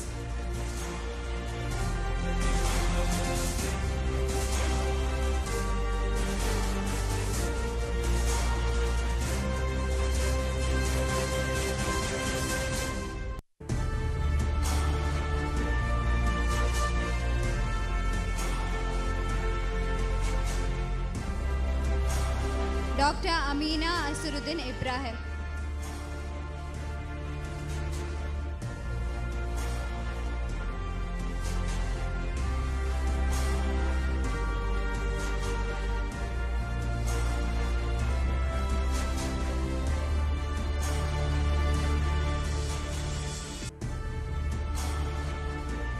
Dr. Amjad Ali Khan.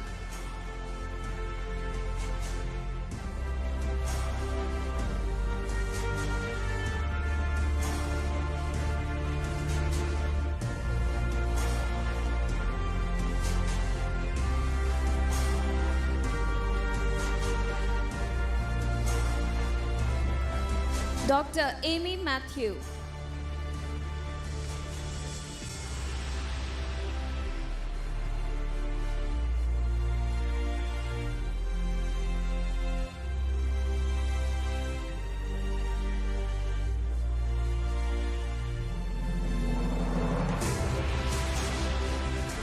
Dr. Anand S.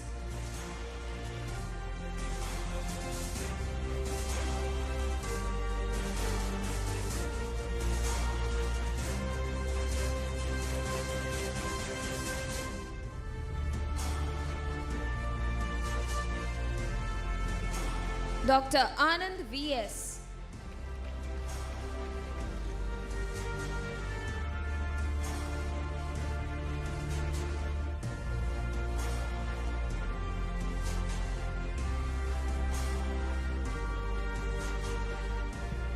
Dr. Ananda Padmanabhan A.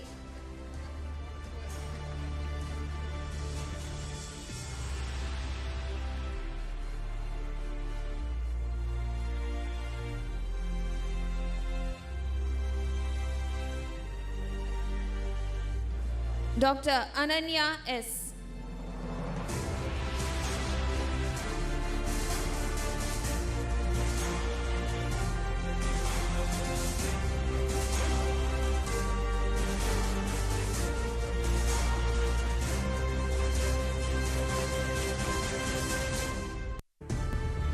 Dr. Anish Krishna CU.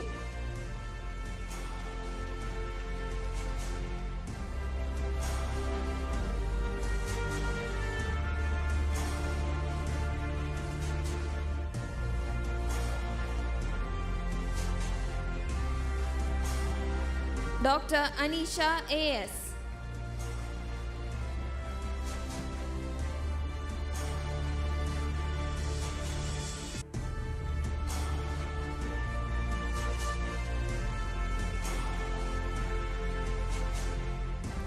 Dr. Anisha S. George.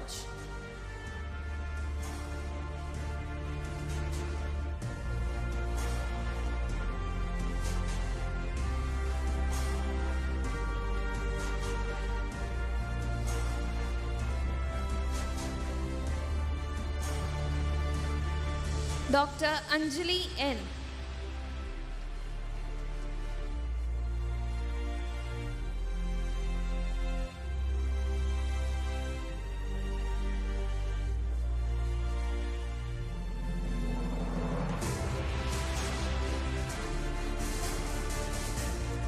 Dr. Anjan Rita Thomas.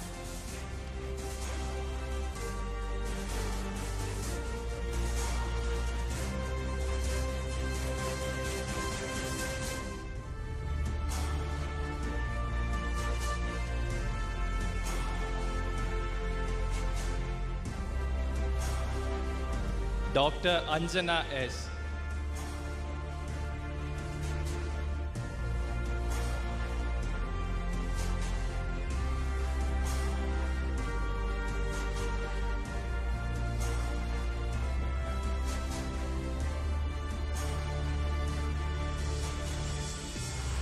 Dr. Anjal A.S.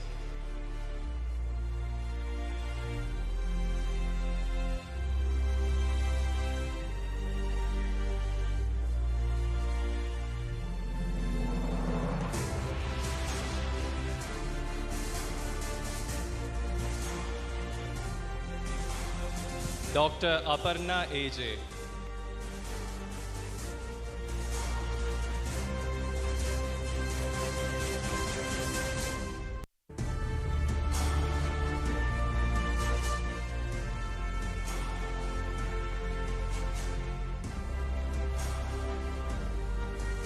Dr. Aparna Shankar R.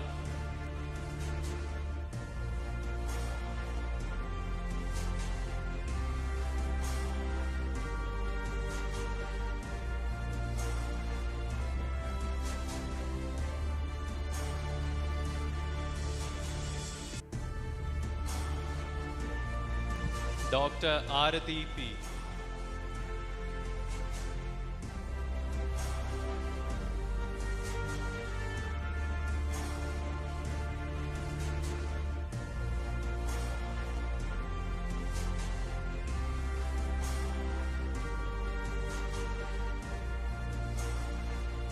Dr. Arati S.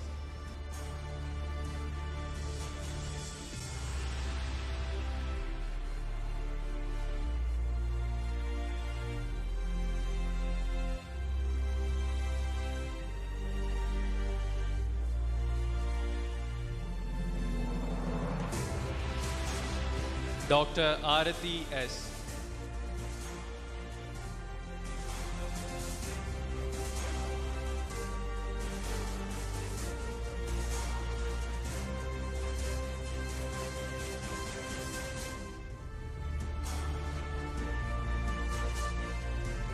Dr. Aravind R.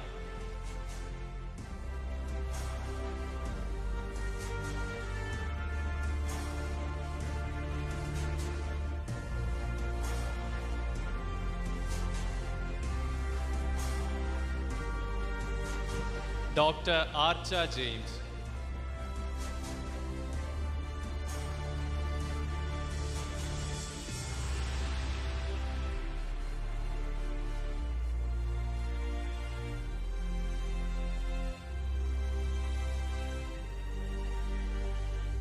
Dr. Arun Govind TG.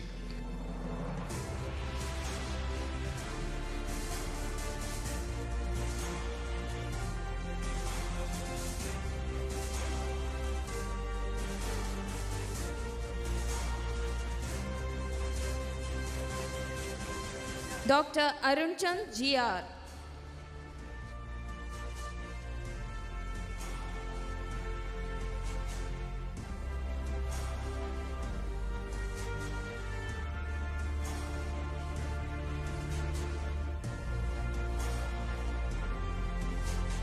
Dr. Arya JS.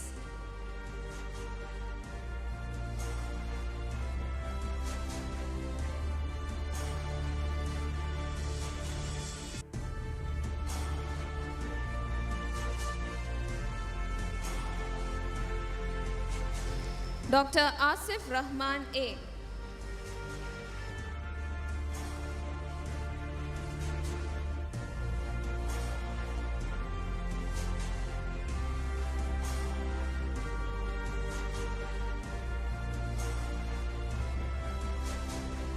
Dr. Asif S.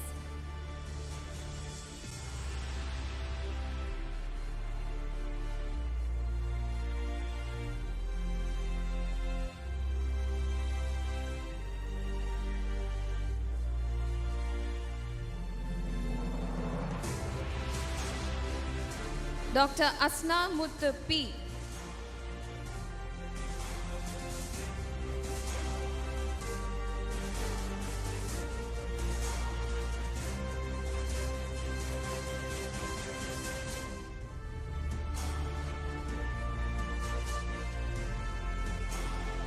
Dr. Asuma S.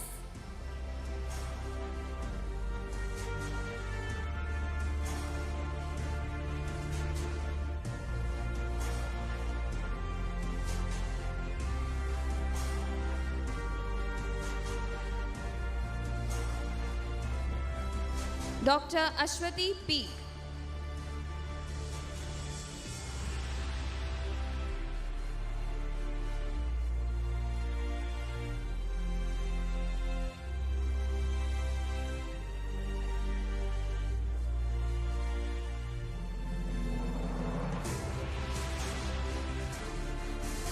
Dr. Ashwati S.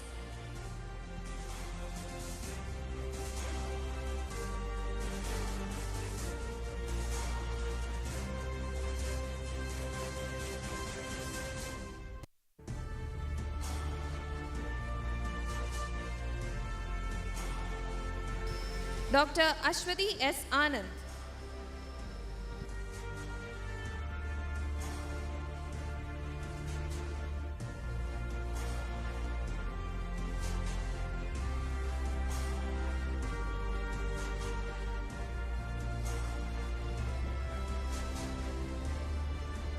Dr. Ashwin Narendran.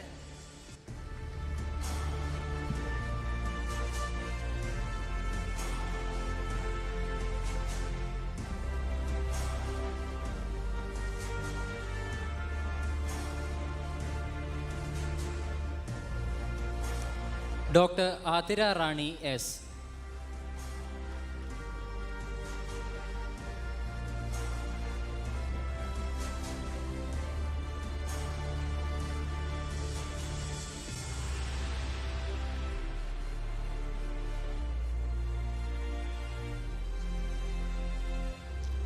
Dr. Adira VR.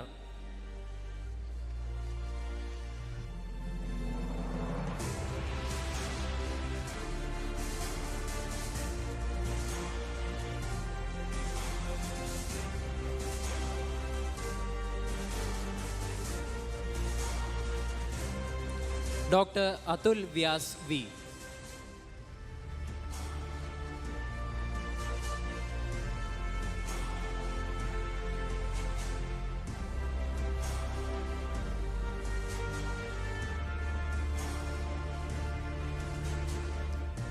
Dr. Vaishnav Suresh.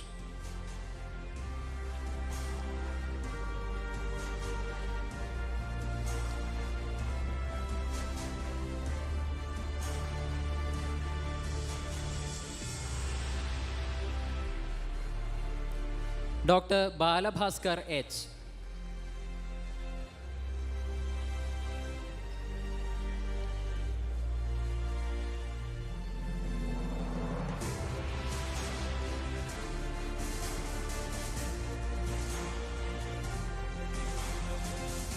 Dr. Balu Subramaniam R.K.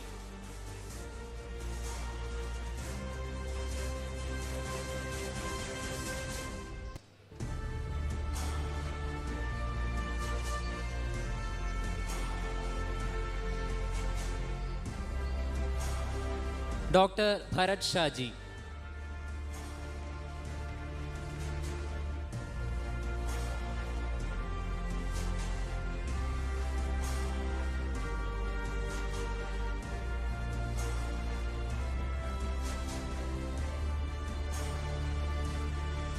Dr. Bijoy Ajayan.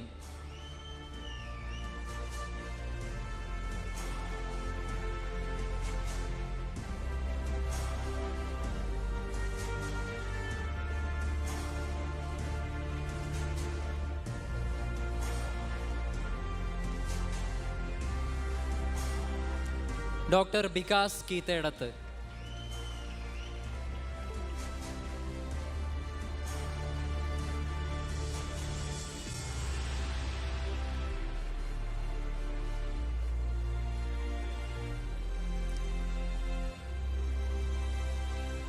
Dr. Bilha Saju.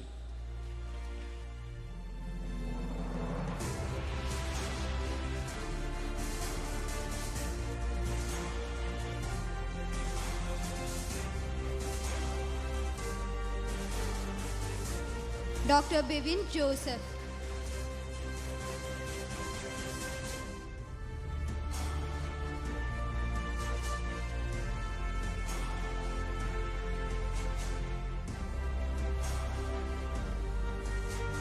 Dr. Chaitra CM.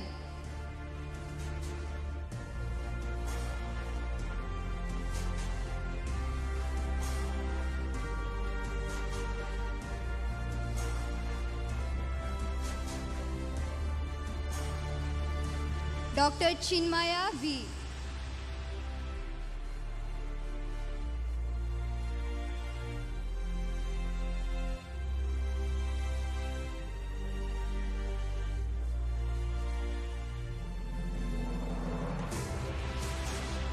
Dr. Chitralega PS.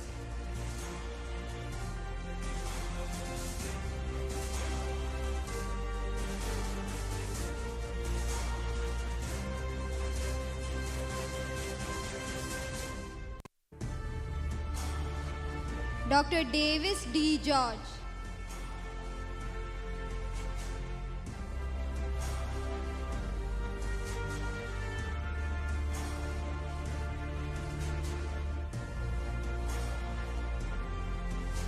Dr. Devu Dilip.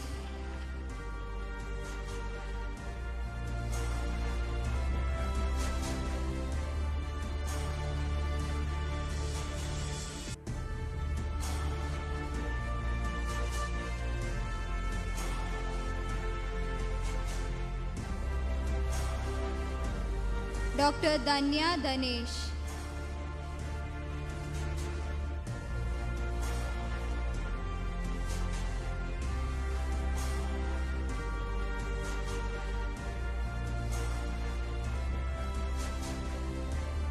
Dr. D.T. George.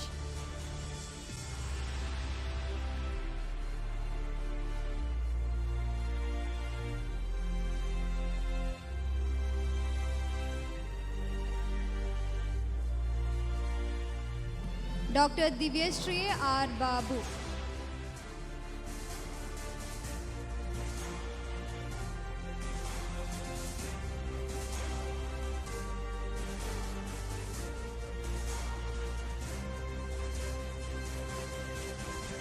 Dr. Fatima S. Ahmed.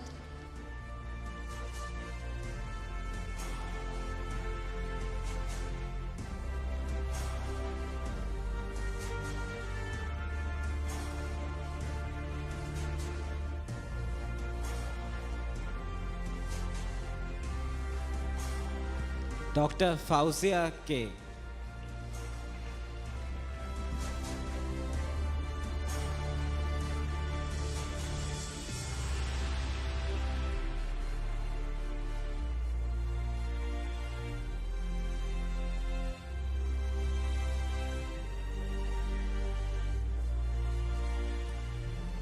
Dr. Firoz Pari.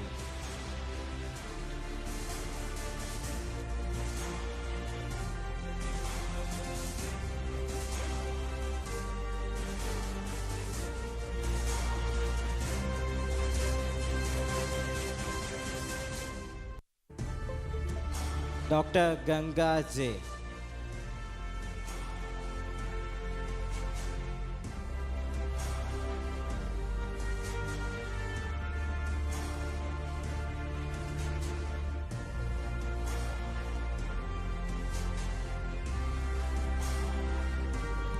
Dr. Gayatri B. Lal.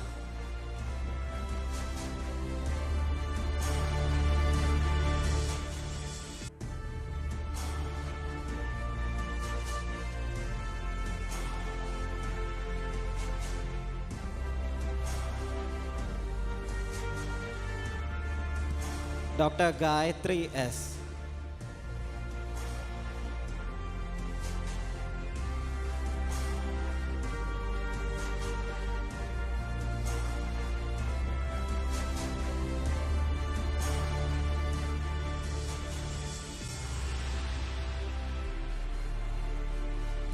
Dr. Gayatri S.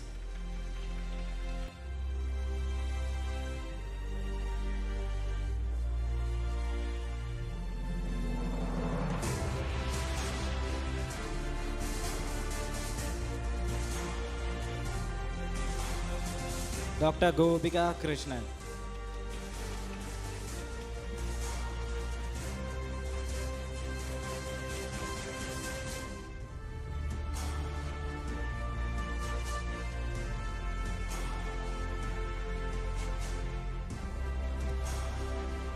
Dr. Gauri Priya.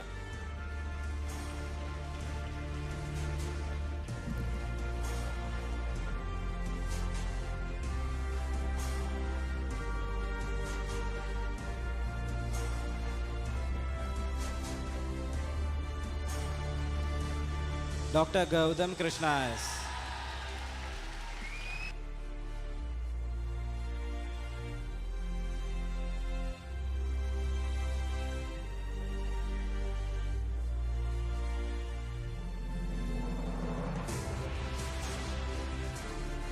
Dr. Grace Anna Joy.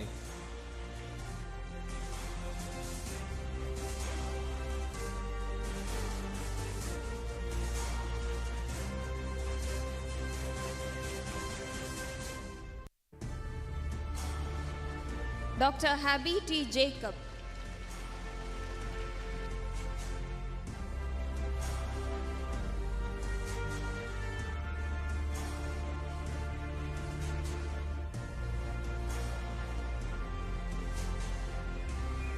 Dr. Haifa Akbar.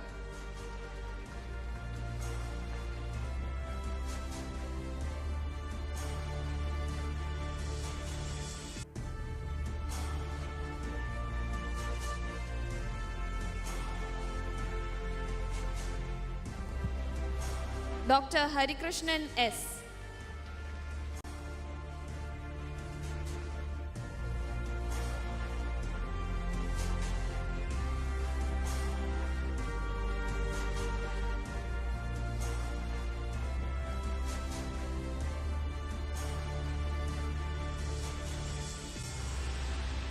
Dr. Haritha Biju.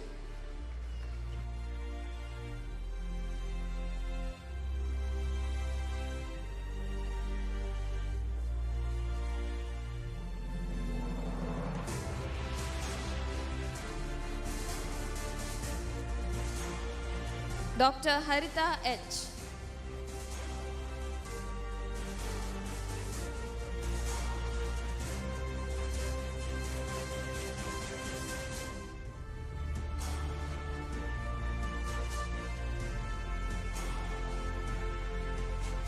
Dr. Harsha S. Das.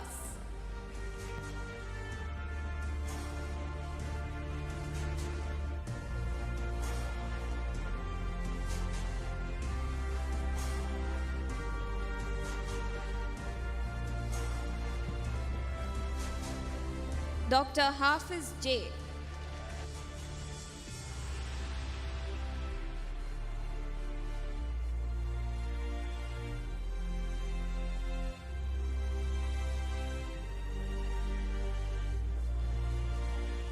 Dr. Hasin M.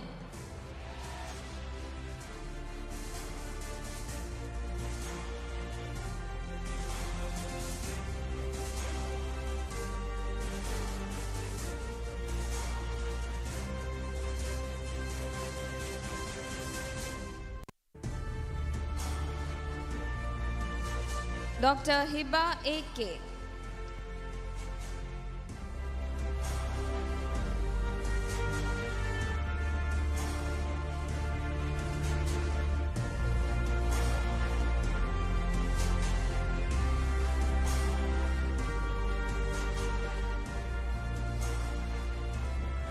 Dr. Hiba Najib.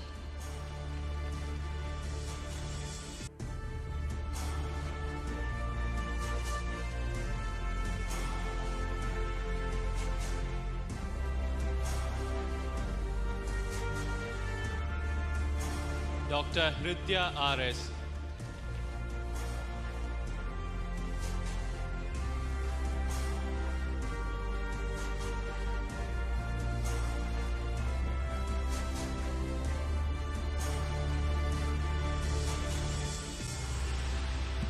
Dr. Jane Mariam Philip.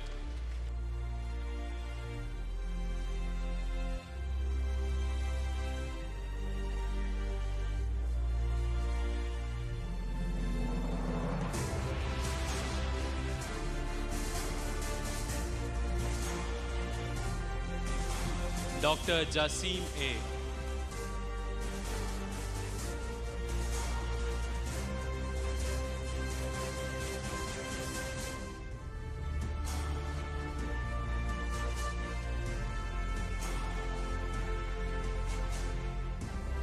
Dr. Jasna N.R.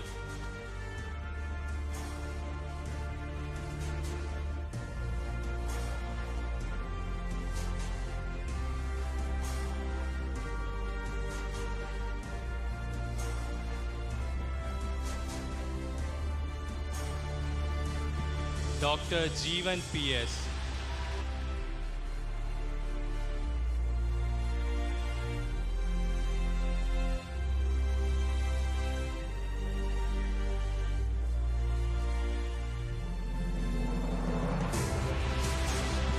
Dr. Jaren Titus.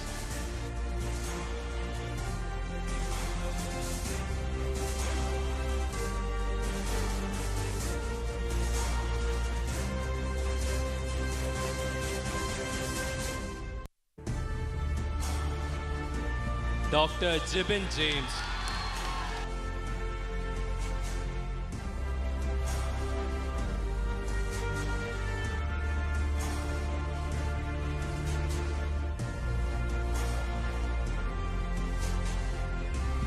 Dr. Jibin Saju.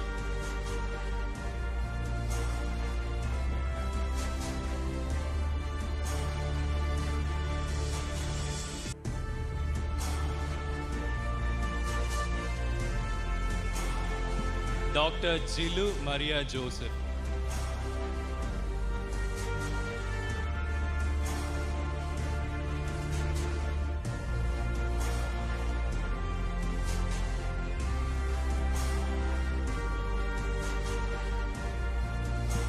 Dr. Jinu Rita Stalin.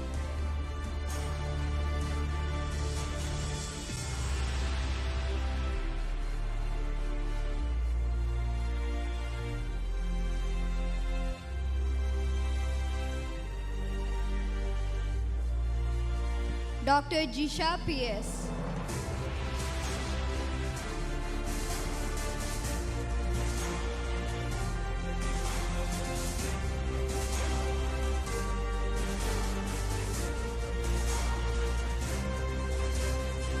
Dr. Jitin A.P.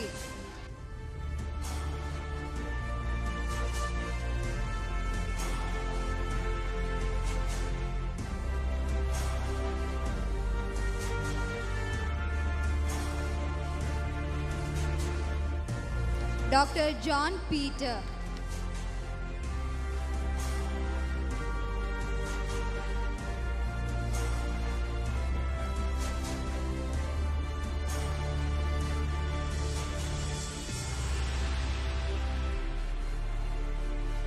Dr. Jyoti Job.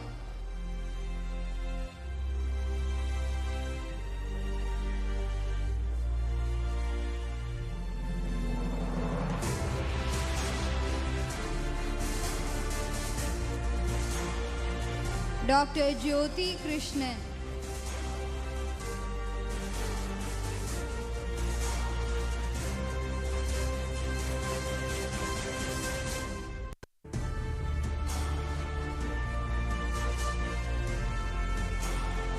Dr. Karthik K.S.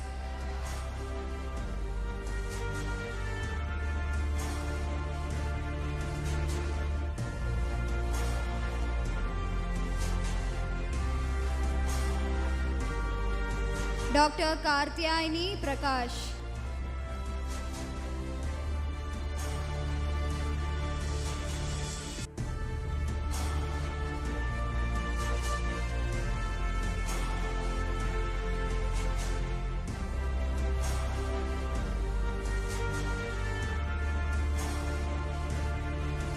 Dr. Kavin Das M.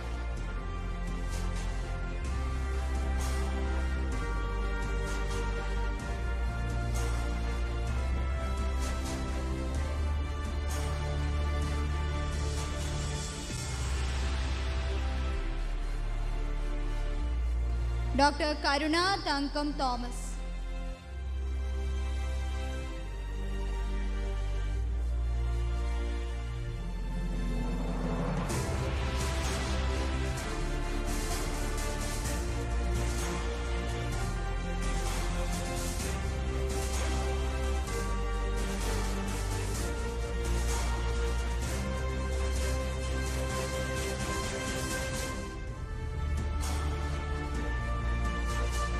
Dr. Kirti Ajay Kumar.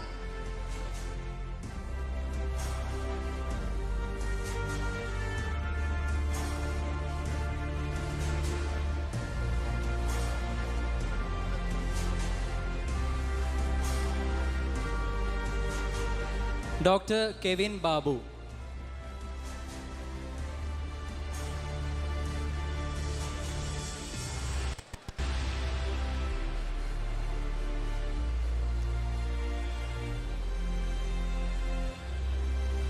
Dr. Lakshmi Priya M.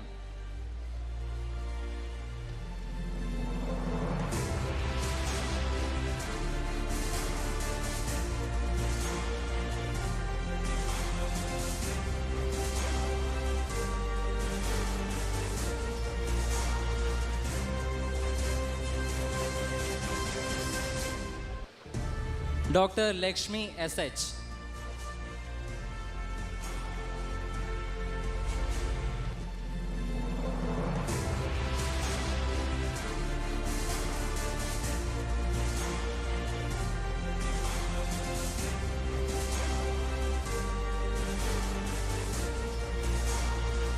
Dr. Manisha P.M.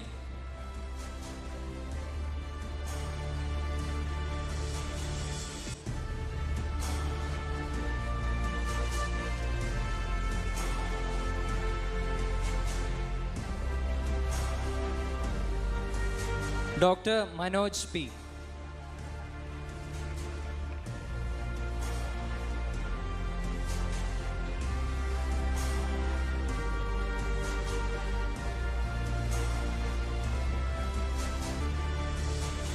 Dr. Manu Dias K.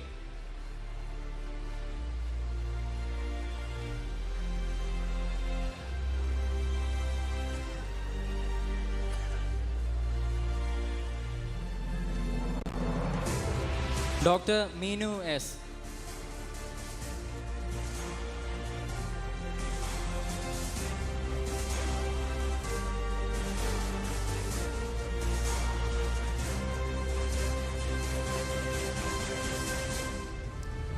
Dr. Meera SN.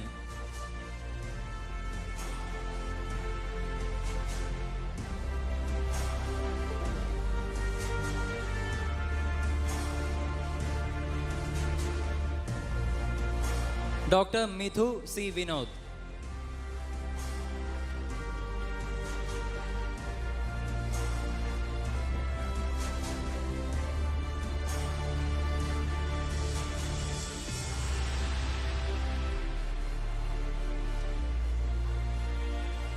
Dr. Mithun Mohan.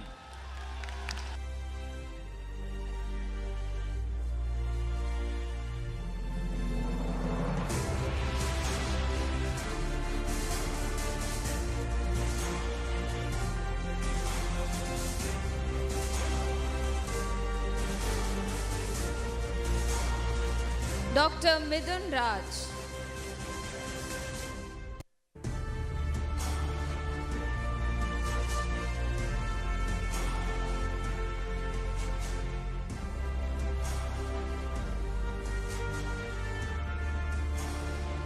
Dr. Mohit George.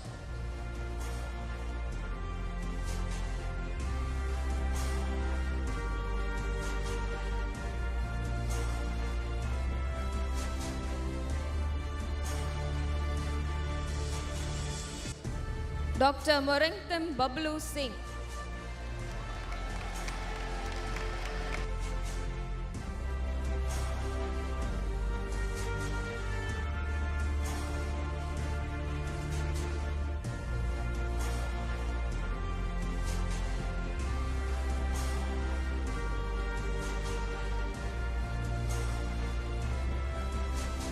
Dr. Monet Philippos.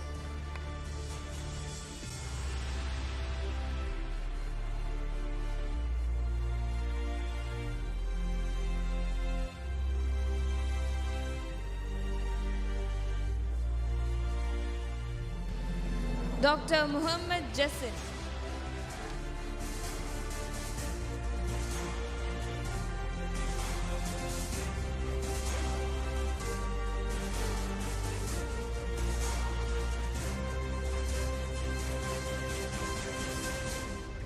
Dr. Muhammad Masood Khan.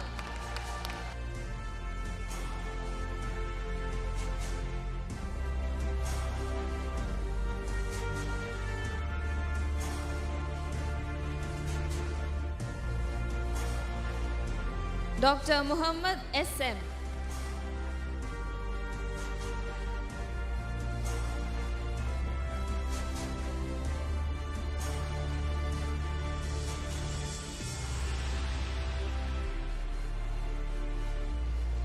Dr. Namita Shaji.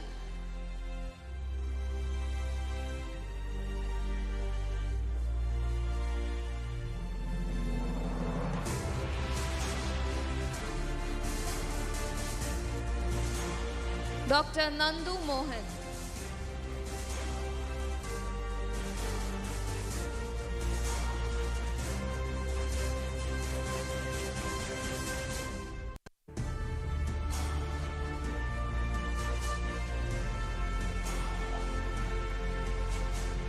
Dr. Navneet PR.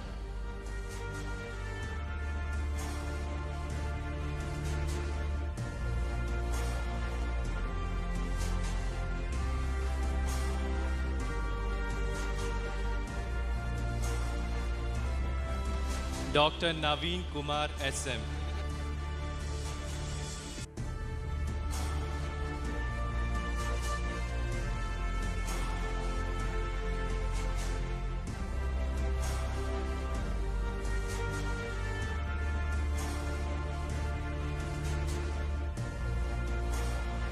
Dr. Naveen R.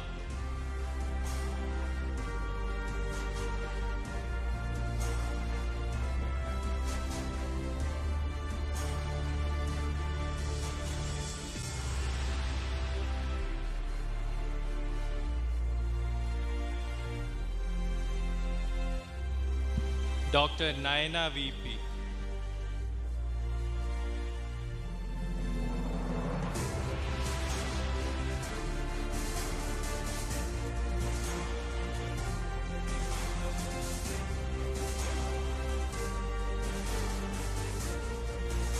Dr. Niranjana S.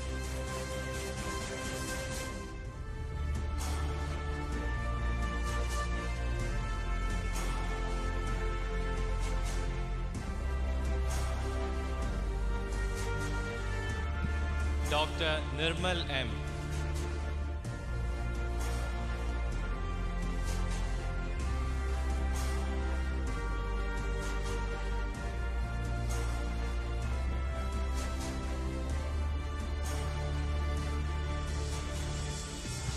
Dr. Nitin Shankar.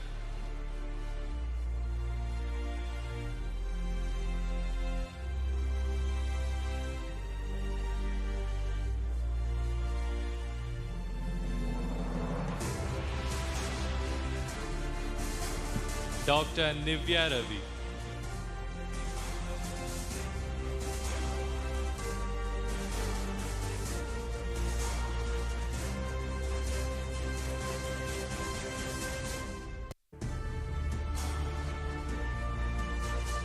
Dr. Parvati M.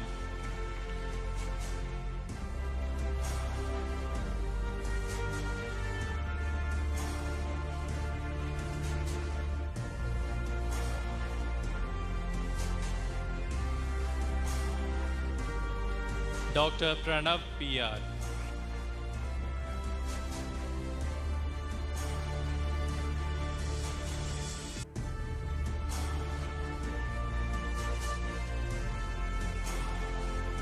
Dr. Pridham Laskar.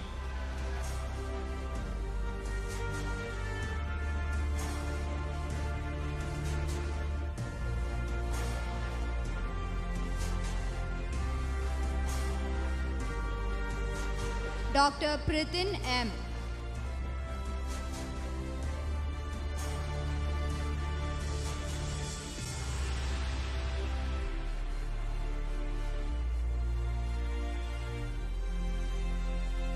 Dr. Pang Moses K.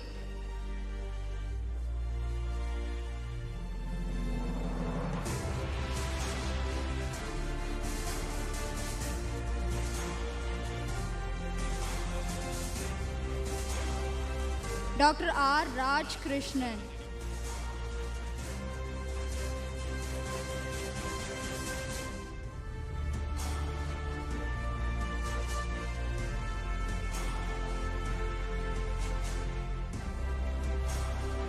Dr. Rachel V. John.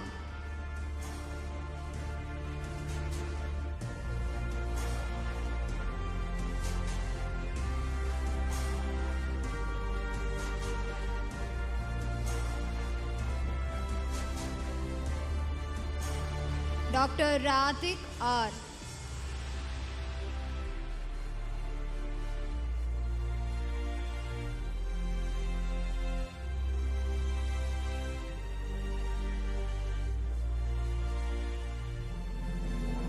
Dr. Rahul L.R.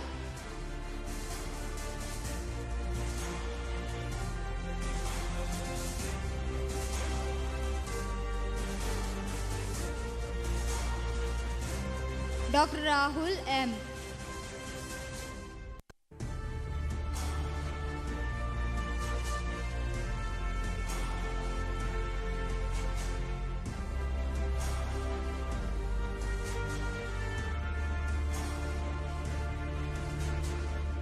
Dr. Rahul Roy.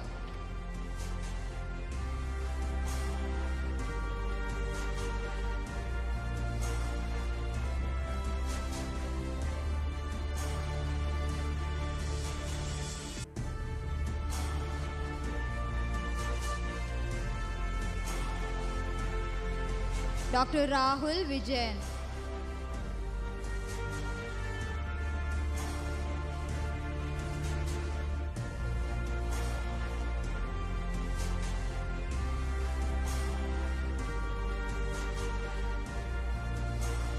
Dr. Reis Ahmed.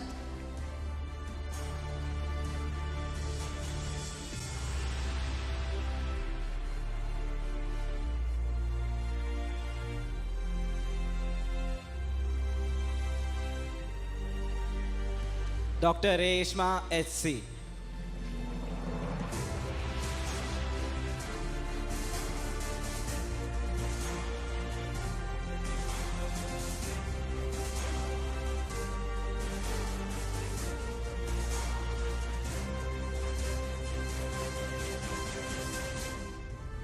Dr. Reshma Raj MP.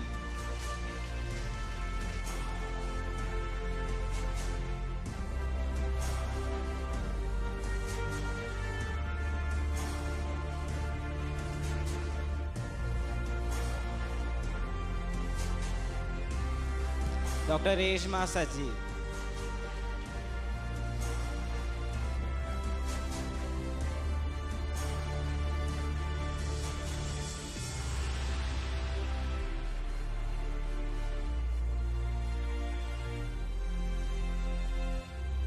Dr. Esmita C.S.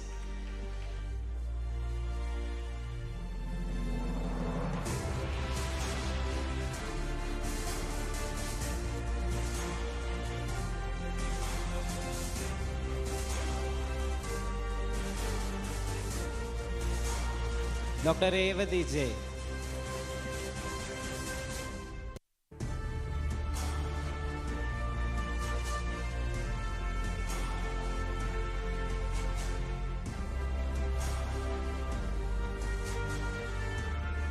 Dr. Shabarinath R.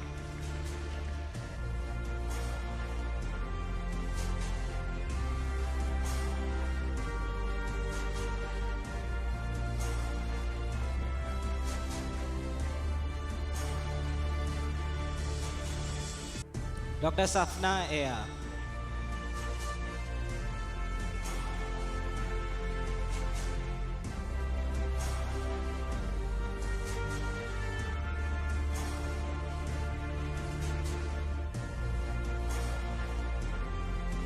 Dr. Sai Hari N.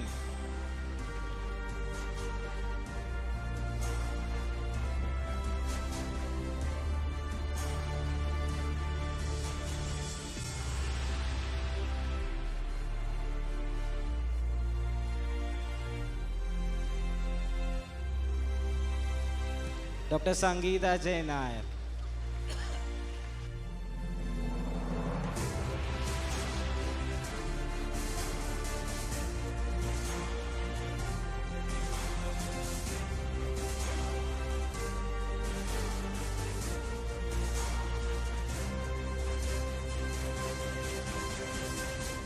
Dr. Sharan K. Raj.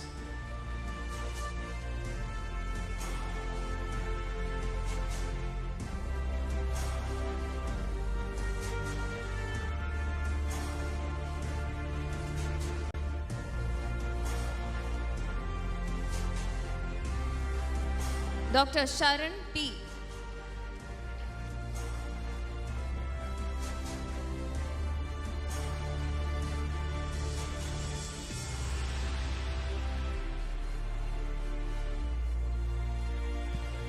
Dr. Sharanya K. Murthy.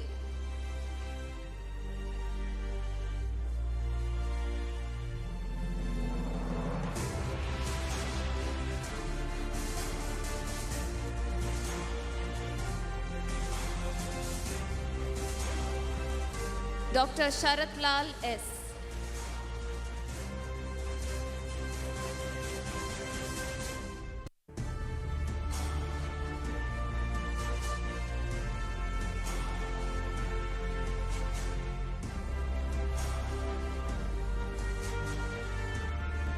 Dr. Shahanaz Begum.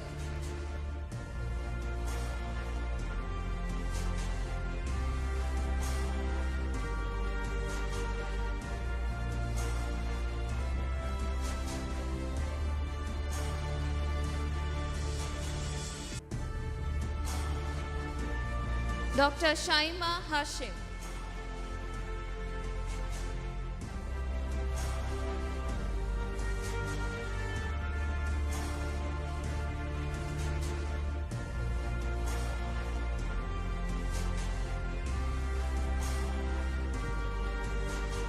Dr. Sharat Varghese Jose.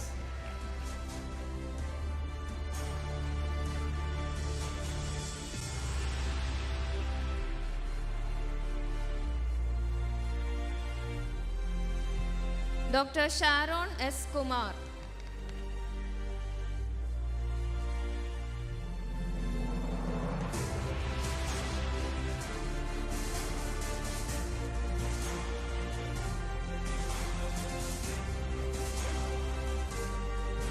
Dr. Sheba and Zakaria.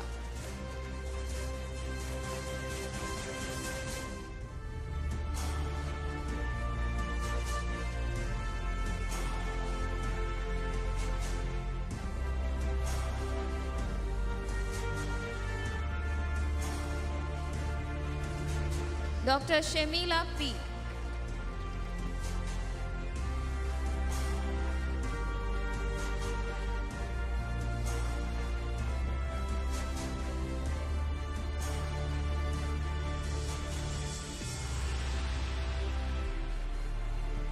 Dr. Shilpa S.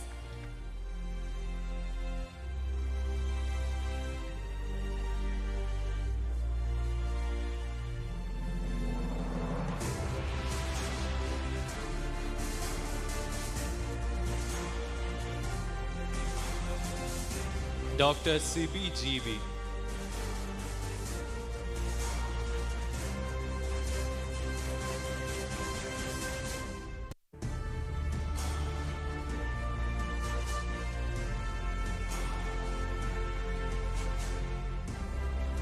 Dr. Sneha Salim.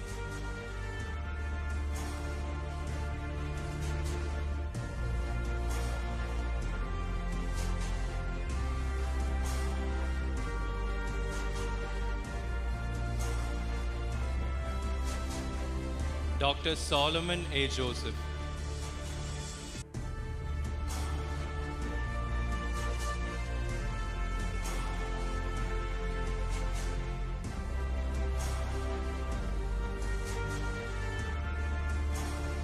Dr. Sri Kumar S.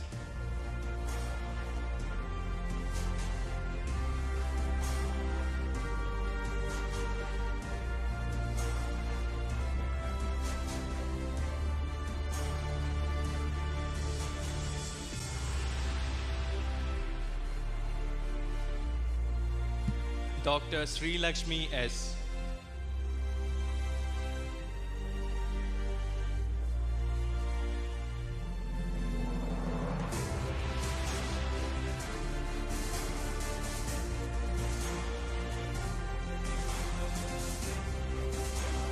Dr. Sri Lakshmi SV.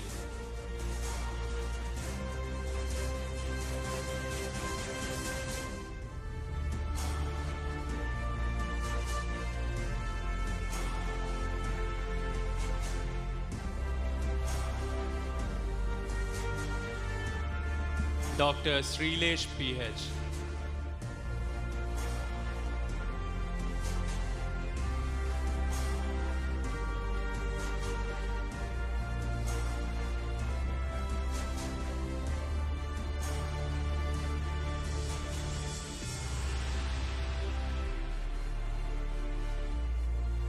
Dr. Subind S.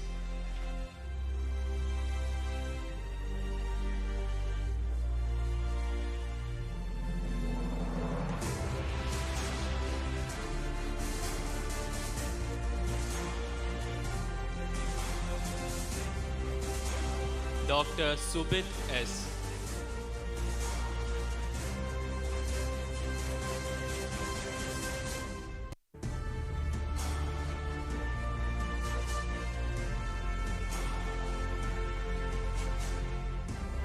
Dr. Sri Priya Sukumaran.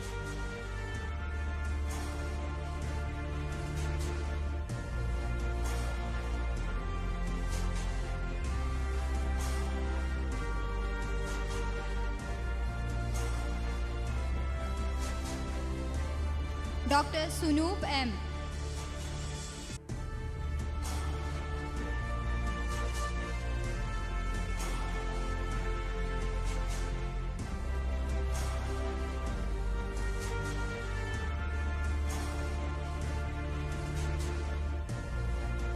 Dr. Susrutan Ramakrishnan.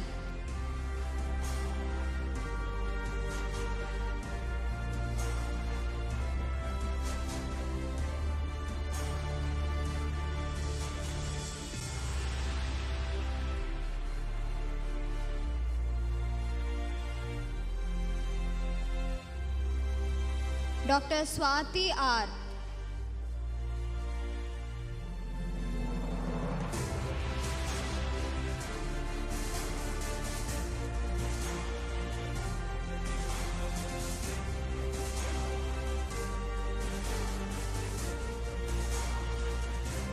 Dr. Tulasi M.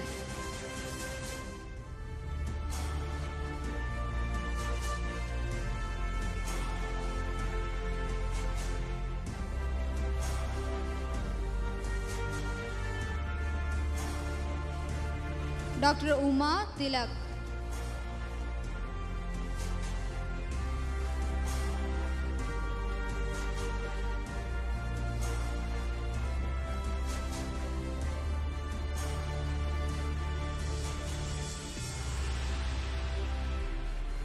Dr. Vaishak S.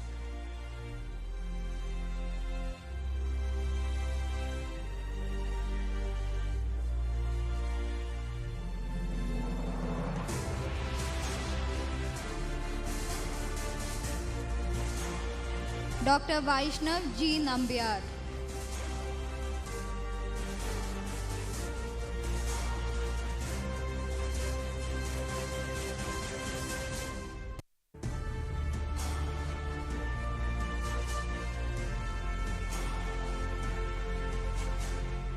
Dr. Varghese George.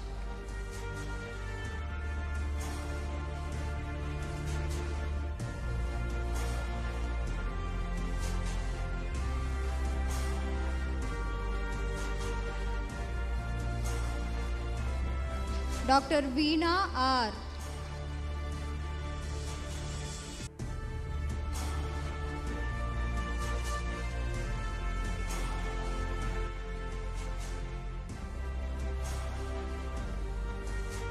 Dr. Vinayak Vishwanath.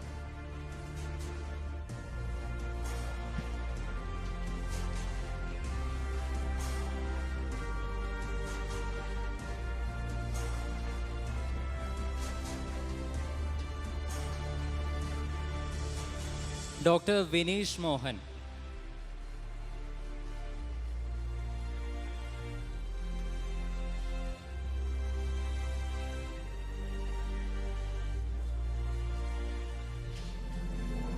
Dr. Vineet S.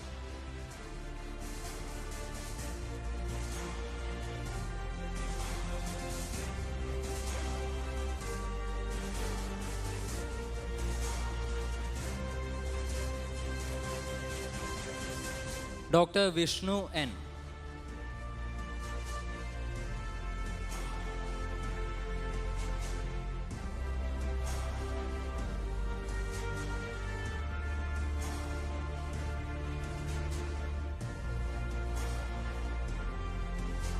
Dr. Vishnu S.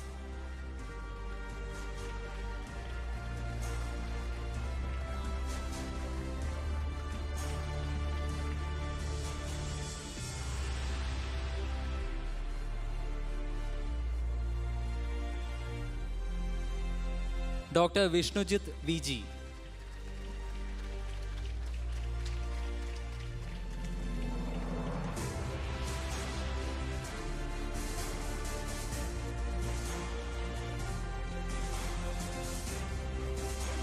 Dr. Vrinda KV.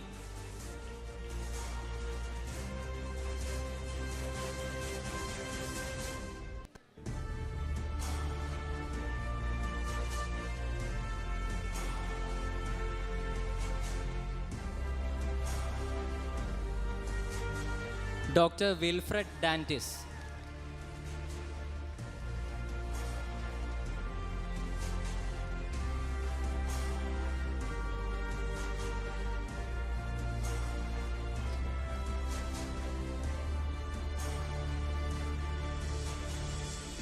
Dr. Abhilash Shekhar.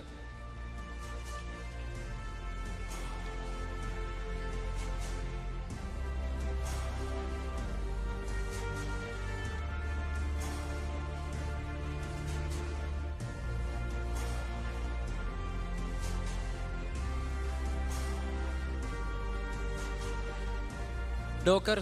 Somarandro Seram.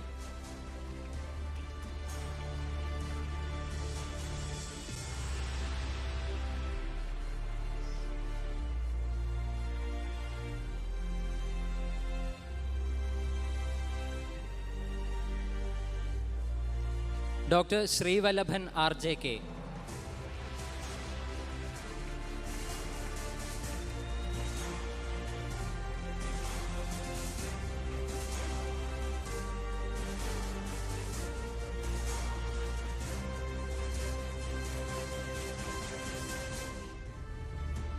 Dr. Ashwati S. Nair.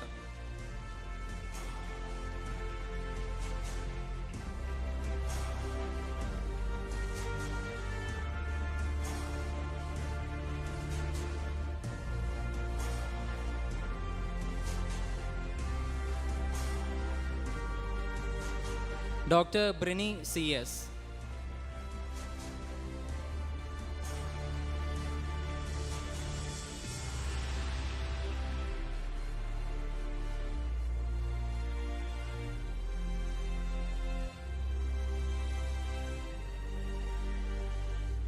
Dr. Devika Santosh.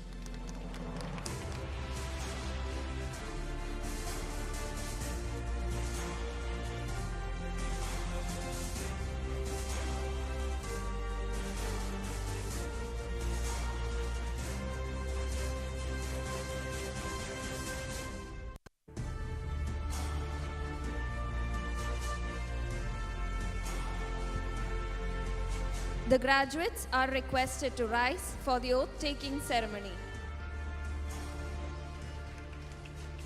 We now invite Dr. KV Krishnadas to lead our graduates in the declaration of the oath.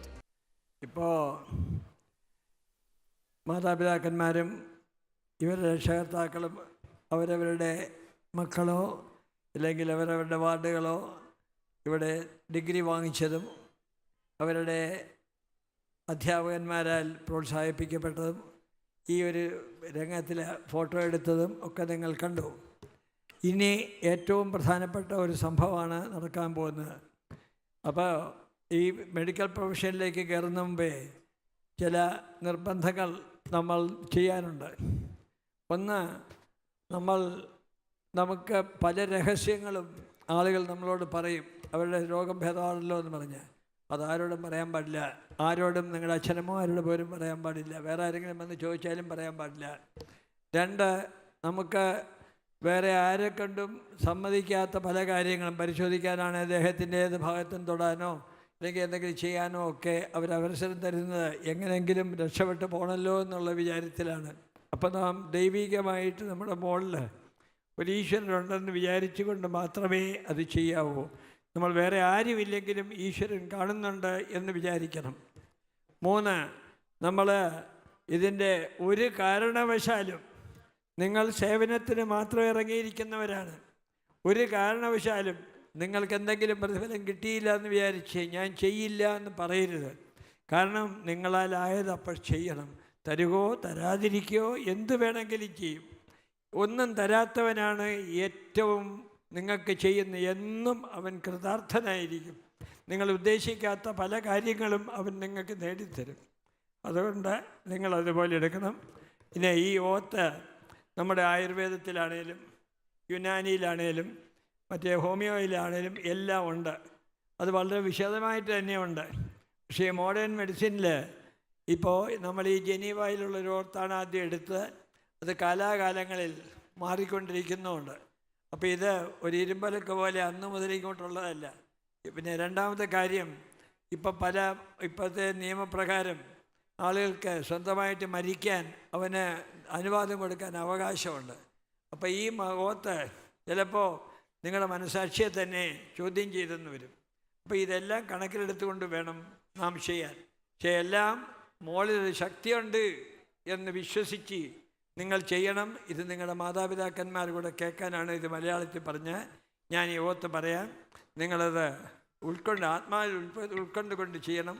നിങ്ങൾ എത്ര നാൾ നിങ്ങളിത് ചെയ്യുന്നോ അന്ന് വരെ ഇത് വളരെ ക്ലിയറായിട്ട് നിങ്ങൾ സൂക്ഷിക്കുകയും വേണം. നിങ്ങൾക്ക് നന്മയുണ്ടാവും, ഈശ്വരൻ നിങ്ങളെ അനുഗ്രഹിക്കും, ആളുകൾ നിങ്ങളെ അഭിനന്ദിക്കുകയും ചെയ്യും. ഞാനിത് പറഞ്ഞുതരാം. ഇങ്ങനെ കൈവച്ചിട്ട് നമ്മൾ പറയുക. I, at the time of being admitted as a member of the medical profession, I solemnly pledge myself to consecrate my life to the service of humanity. I will give to my teachers the respect and gratitude which is their due. I will practice my profession with conscience and dignity. The health of my patients will be my first consideration. I will respect the secrets which are confided in me. I will maintain by all means in my power the honor and notable tradition of the medical profession.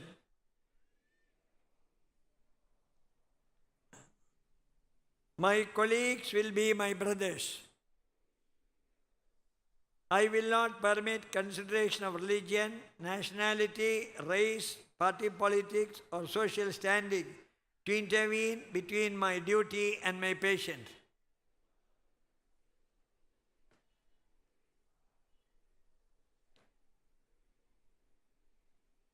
I will maintain the utmost respect for the human from the time of conception.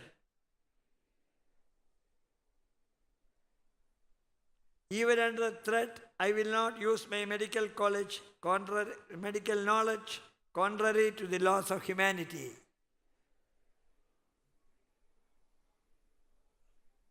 I make these promises solemnly, truly, and upon my honor. ഒരു വാക്കോടെ നിങ്ങളുടെ രോഗികൾ നിങ്ങൾ ചെയ്യും എന്ന് പ്രതീക്ഷിച്ചാണ് വരുന്നത്. നിങ്ങൾക്കൊരു തെറ്റ് അവനൊരു ജീവനാണ്. ഒരു തെറ്റ് ഒരു ജീവനാണ്. ഇതാണ് നിങ്ങൾ കൈകാര്യം ചെയ്യുന്നത്. ഇത് കണക്കാക്കി നാം അതിന് മുമ്പോട്ട് പോകണം. നിങ്ങൾക്കെല്ലാം നന്മയുണ്ടാകട്ടെ. ഈശ്വരൻ രക്ഷിക്കട്ടെ.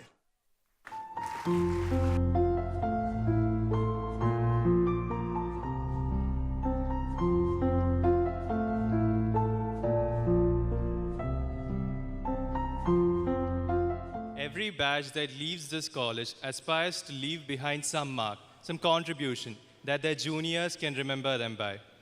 We'd like to take this occasion to draw your attention towards the recently inaugurated Students' Amenity Center, brainchild of the 2012 batch. The project was funded by the students of the 2012 batch, along with contributions from MEDEX 2017. The center includes separate rooms for music and dance practice, and also for recreation purposes. This center shall put an end to the woes faced by the students during times for practice. We wholeheartedly thank the 2012 batch for this thoughtful contribution, one that we can always remember them by. Now, we invite Dr. Sabura Begum, Vice Principal and Head of the Department Biochemistry, Government Medical College, Trivandrum, to felicitate the gathering. Most respected our teacher, Professor KVK sir, Principal Thomas Matthew sir, dear Dr. Santosh, today's chief guest, Somnath sir, Dr. Sharmat, Dr. Vishwanath, dear young doctors, dear parents, and dear teachers. Good evening to all. ഏകദേശം ഒരു 6 വർഷം മുമ്പ്, കൃത്യമായിട്ട് പറഞ്ഞാൽ 2012 September 3-ാം തീയതി ഇതേപോലെ ഒരു ഓത്തുവെടുത്തിട്ടാണ് നിങ്ങൾ ഇവിടെ കയറിയത്.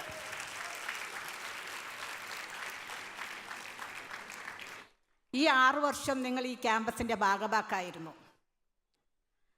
ഈ 6 വർഷം കൊണ്ട് ഏകദേശം 4.5 വർഷത്തോളം എടുത്ത് നിങ്ങൾ കണ്ടും കേട്ടും അറിഞ്ഞ കാര്യങ്ങൾ, അതായത് നിങ്ങളുടെ വാർഡിലെ ഓരോ രോഗികളും നിങ്ങളുടെ പാഠപുസ്തകത്തിലെ ഓരോ അധ്യായങ്ങളായിരുന്നു. ഞാൻ പറഞ്ഞത് ശരിയല്ലേ? അത് കണ്ടും കേട്ടും പഠിച്ചിട്ട് പാസ്സായി 1 വർഷം, അതായത് ഹൗസ് സർജൻസി പീരീഡ് എന്ന് പറഞ്ഞാൽ ഒരു ലിങ്ക് പീരീഡാണ്. നിങ്ങൾ കോൺഫിഡൻ്റ് ആയിട്ടുള്ള ഒരു ഡോക്ടർ ആകുന്നതിന് തൊട്ട് മുമ്പുള്ളത്.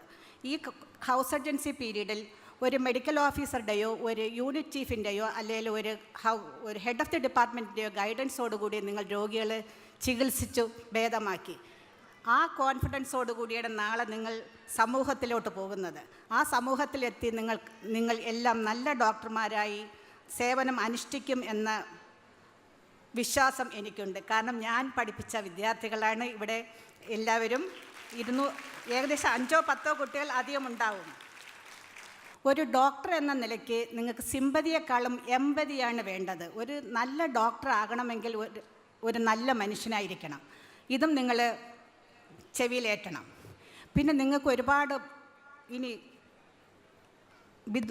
ഉപരിപഠനത്തിനായി ഒരുപാട് സാധ്യതകൾ നമ്മുടെ ഈ ക്യാമ്പസിൽ തന്നെയുണ്ട്. നിങ്ങൾ 200 വിദ്യാർത്ഥികളാണ് ഉണ്ടെങ്കിൽ നമുക്ക് 250 PG സീറ്റ്സാണ് ഈ ഇൻസ്റ്റിറ്റ്യൂഷനിലുള്ളത്. അതും നിങ്ങൾ അറിയണം. ഇന്ന് ഇവിടെ നിന്ന് അന്ന് 2012 സെപ്റ്റംബർ മാസം 3-ാം തീയതി നിങ്ങളോടൊപ്പം നിങ്ങളുടെ മാതാപിതാക്കളും ഇവിടെ ഉണ്ടായിരുന്നു. ഇന്നും നിങ്ങളോടൊപ്പം നിങ്ങളുടെ ഈ വിട പറയുന്ന സമയത്തിലും ഇവിടെ നിന്ന് മാറിപ്പോകുന്ന സമയത്ത് നിങ്ങളുടെ മാതാപിതാക്കളുണ്ട്. അവർക്കും എൻ്റെ അഭിനന്ദനങ്ങൾ ഞാൻ അർപ്പിക്കുകയാണ്. എൻ്റെ എല്ലാ യങ് ഡോക്ടേഴ്സിനും നമ്മുടെ ഈ ട്രിവാൻഡ്രം മെഡിക്കൽ കോളേജിൻ്റെ എല്ലാ വിദ്യാർത്ഥികൾക്കും എൻ്റെ എല്ലാ ആശംസകളും ഞാൻ നേർന്നുകൊണ്ട് ഞാൻ വിരമിക്കുന്നു. നന്ദി, നമസ്കാരം. Thank you, ma'am. Now we invite Dr. Santosh Kumar, HOD Department of Pediatrics and Superintendent of SATA Hospital to felicitate the congregation. Good evening. Most respected Somnath sir, respected principal, vice principal, other dignitaries in the dais, and especially my great teacher, KV Krishnadas sir. It's a great honor to address you in this auditorium because I was a student here, now I am a faculty here, and now I am addressing the students here. So that's a sort of great feeling. I joined this college in 1976, passed out in 1981. And over the years, the changes have come, but അതിനെപ്പറ്റി കൂടുതലായിട്ട് പറയുന്നില്ല. The health എന്ന് പറയുന്നത് ഒരു nation ബിൽഡിങ്ങിൻ്റെ ഒരു അടിസ്ഥാന ശിലയാണ്. അതുകൊണ്ട് തന്നെ whatever money the government has spent on you is going to be paid back in just a few years. And whatever that the nation is going to gain after that is all extra. So what I have to tell you is, one is, as I always say, take care of your own health. Because unless you are healthy, you're not going to provide health to your patients. So that's number one. And the number two would be enjoy life. നമ്മൾ മെഡിസിനിൽ നമ്മൾ ചെയ്യുന്ന കാര്യങ്ങൾ നമുക്കിഷ്ടപ്പെട്ട കാര്യങ്ങൾ ചെയ്യുമ്പോൾ നമുക്ക് enjoyment വരും. പക്ഷേ that is not the only thing. We should look around, we should look above, below, so that there are so many things other than medicine. In medicine itself, there are so many things that are enjoyable. But other than medicine also, there are so many things that are enjoyable. ഇപ്പോൾ നമുക്കിവിടെ Mohanlal sir ഇരുന്നു, കല, something that is so enjoyable. നമുക്ക് നമ്മുടെ ബഹുമാനപ്പെട്ട പ്രിൻസിപ്പാളിനെ അറിയാം. Is right from the beginning, I mean these are all there in genes. അത് നമുക്ക് കൾട്ടിവേറ്റ് ചെയ്യാൻ പറ്റില്ല. പക്ഷേ എങ്കിലും we can always enjoy that. Maybe we cannot replicate what the artist is going to do, but you can always enjoy it. Well, that is my second advice was actually to enjoy your life. And third thing, of course, specialization. Specialization during our time was not very important, but now it is important.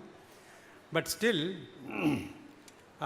it is not that there are people are going after a few specialties, and my specialty is one of them.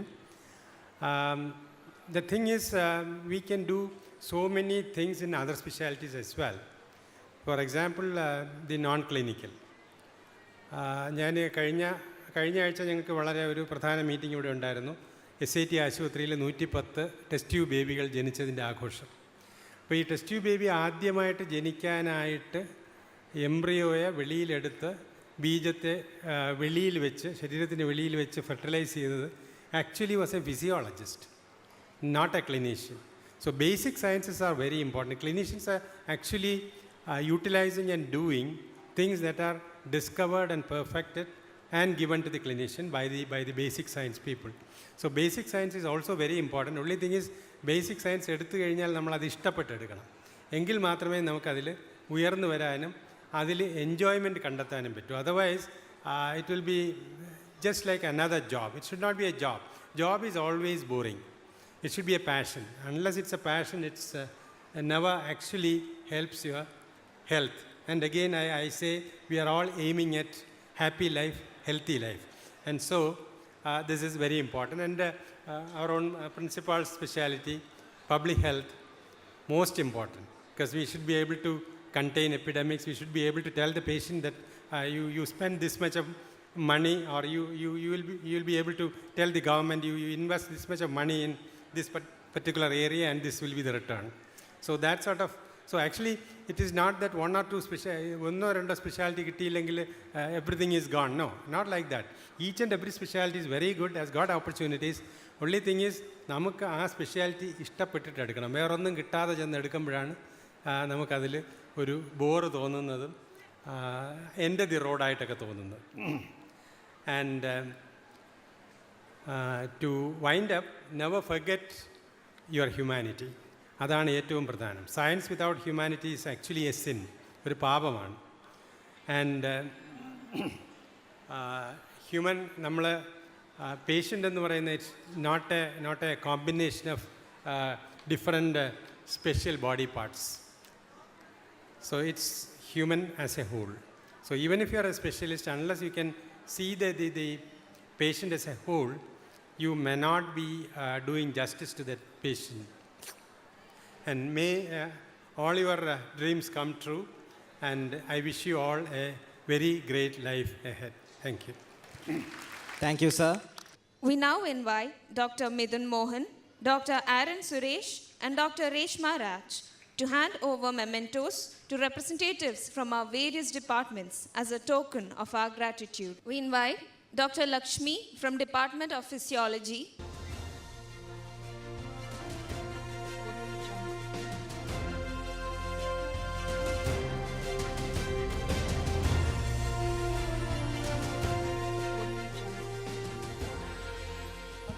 Dr. Prashant from Department of Pharmacology,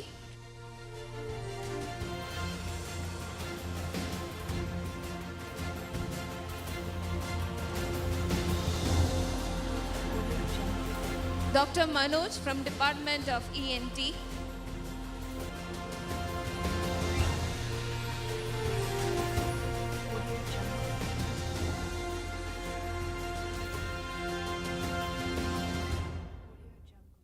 Dr. Zulfikar from Department of General Surgery,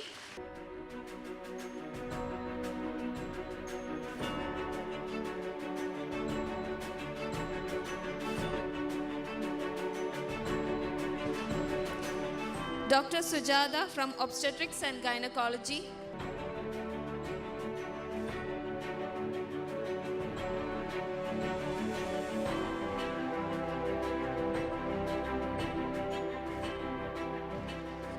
Dr. Santosh Kumar from Department of Pediatrics,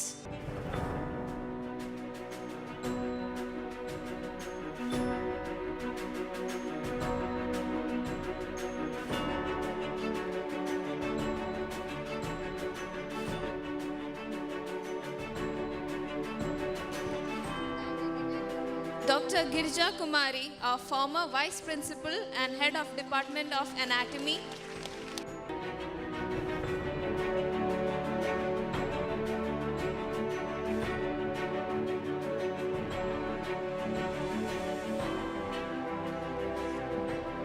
Dr. Sabura Begum, our Vice Principal and Head of Biochemistry Department,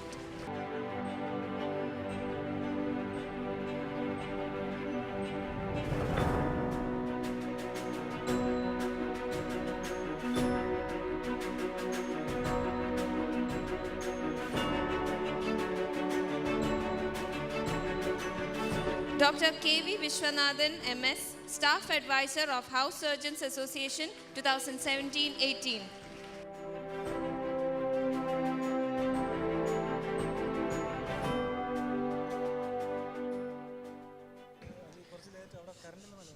I I now invite Dr. Thomas Matthew, our principal.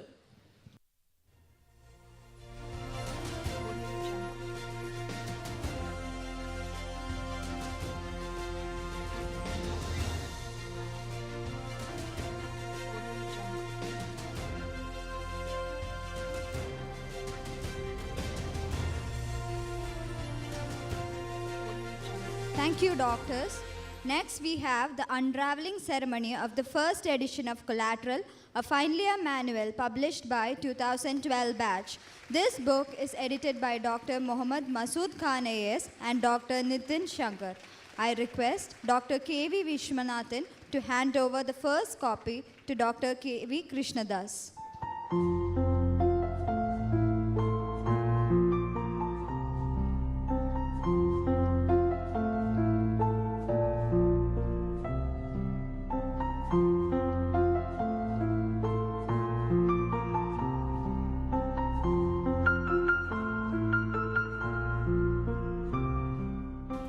Thank you, respected guests. Now, we invite Dr. Midun Mohan, President of the House Surgeons Association 2017-18, to deliver the vote of thanks. വേദിയിലിരിക്കുന്ന ബഹുമാന്യരെ, അധ്യാപകരെ, പ്രിയപ്പെട്ടവരെ, ആദ്യം തന്നെ എനിക്കും എൻ്റെ സുഹൃത്തുക്കൾക്കും ഈ വേദിയിൽ ഇങ്ങനെ ഇരിക്കാൻ അവസരമുണ്ടാക്കിയ സാഹചര്യങ്ങൾക്കും ഞങ്ങളുടെ പ്രിയപ്പെട്ട അധ്യാപകർക്കും ഞങ്ങളുടെ മാതാപിതാക്കളുള്ള നന്ദി അറിയിച്ചുകൊള്ളുന്നു. നേരത്തെ സബൂറ മാഡം പറഞ്ഞിരുന്നു 2012 ഞങ്ങളിവിടെ വന്ന കാര്യം. അന്ന് ഞങ്ങൾക്ക്, അതായത് അന്നത്തെ ഇവിടുത്തെ principal doctor Ramdas Pisharody sir, ഞങ്ങൾക്ക് സാറുണ്ടായിരുന്ന കാലം അത്രയും എന്ത് പ്രോഗ്രാമാണേലും എന്ത് കാര്യമാണേലും ഞങ്ങൾക്ക് വേണ്ട വിധത്തിലുള്ള ഗൈഡൻസും കാര്യങ്ങളൊക്കെ സാറ് തന്നിരുന്നു. സാറ് നമ്മെ വിട്ടു പോയി. ഈ അവസരത്തിൽ സാറിനെ ഓർക്കാൻ ഞാൻ ആഗ്രഹിക്കുന്നു. ഈ ഗ്രാജുവേഷൻ സെറമണി ഇനോഗ്രേറ്റ് ചെയ്യാനായി എത്തിയ VSSC ചെയർമാൻ എസ് സോമനാഥ് സാറിനെ നമ്മുടെ കോളേജിൻ്റെ പേരിലും എൻ്റെ വ്യക്തിപരമായ പേരിലും ഞാൻ നന്ദി അറിയിച്ചുകൊള്ളുന്നു. KV കൃഷ്ണദാസ് സാറിനെ ഈ കോളേജിലേക്ക് വരാൻ ആരുടെയും ക്ഷണം വേണ്ട. നമ്മുടെ കോളേജിലെ ആദ്യ ബാച്ചിലെ വിദ്യാർത്ഥിയാണ് സാറ്. സാറിൻ്റെ സാന്നിധ്യം കൊണ്ടും മാർഗദർശനം കൊണ്ടും ഈ സദസ്സ് ധന്യമാക്കി തീർത്ത സാറിനും എൻ്റെ പേരിലും നിങ്ങൾ ഓരോരുത്തരുടെയും പേരിലുള്ള നന്ദി ഞാൻ ഈ അവസരത്തിൽ അറിയിക്കുന്നു.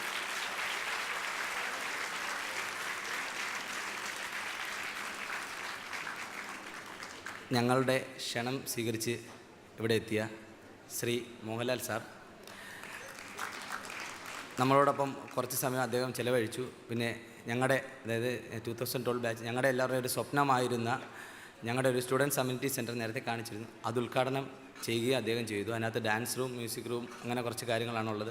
അപ്പോൾ അത് മോഹൻലാൽ സാറിനെ കൊണ്ട് ഉദ്ഘാടനം ചെയ്യിക്കാൻ കഴിഞ്ഞതും വളരെ ഭാഗ്യമായി ഞാൻ കാണുന്നു.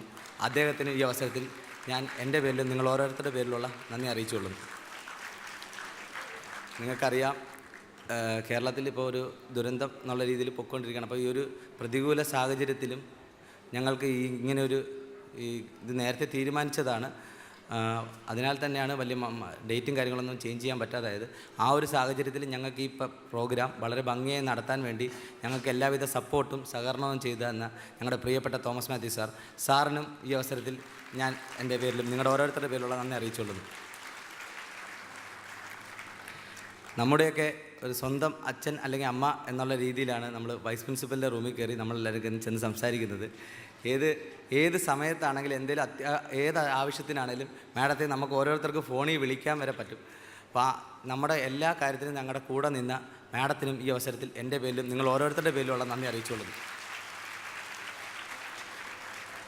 SIT സൂപ്രണ്ട് ഡോക്ടർ സന്തോഷ് സാറിൻ്റെ ബുക്ക് വെച്ചാണ് നമ്മളെല്ലാവരും പീഡിയാട്രിക്സ് പഠിച്ച് ജയിച്ചത്. സാറിനും ഈ അവസരത്തിൽ എൻ്റെ പേരിലും നിങ്ങൾ ഓരോരുത്തരുടെ പേരിലുള്ള നന്ദി അറിയിച്ചുകൊള്ളുന്നു. പിന്നെ ഡോക്ടർ ശർമ്മ നമ്മുടെ സൂപ്രണ്ടാണ്. ഒരു സൂപ്രണ്ട് എന്നതിലുപരി നമുക്ക് അധികം ആൾക്കാർക്ക് സാറിനെ, ഇപ്പോൾ സാർ സൂപ്പർ സ്പെഷ്യാലിറ്റി ആയതുകൊണ്ട് നേരിട്ട് അധികം അറിയാൻ വഴിയില്ല.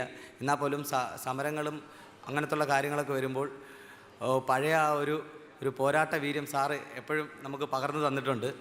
സാറിനും ഈ അവസരത്തിൽ എൻ്റെ പേരിൽ നിങ്ങൾ ഓരോരുത്തരുടെ പേരിലുള്ള നന്ദി അറിയിച്ചു കൊള്ളുന്നു.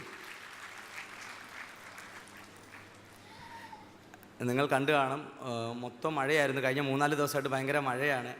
ഈ മഴയത്തും ഈ ചടങ്ങ് ഭംഗിയായി നടത്താൻ ഞങ്ങളുടെ കൂടെ എന്നല്ല, അവരാണ് നടത്തിയത്. ഇത്രയും സഹകരണമെല്ലാം ചെയ്ത് ഞങ്ങളുടെ ജൂനിയേഴ്സ് 2015 ബാച്ച് MBBSലെ എല്ലാ വിദ്യാർത്ഥികൾക്കും എൻ്റെ പേരിലും നിങ്ങൾ ഓരോരുത്തരുടെ പേരിലും ഹൃദയത്തിൻ്റെ ഭാഷയിൽ നന്ദി പറഞ്ഞോളൂ.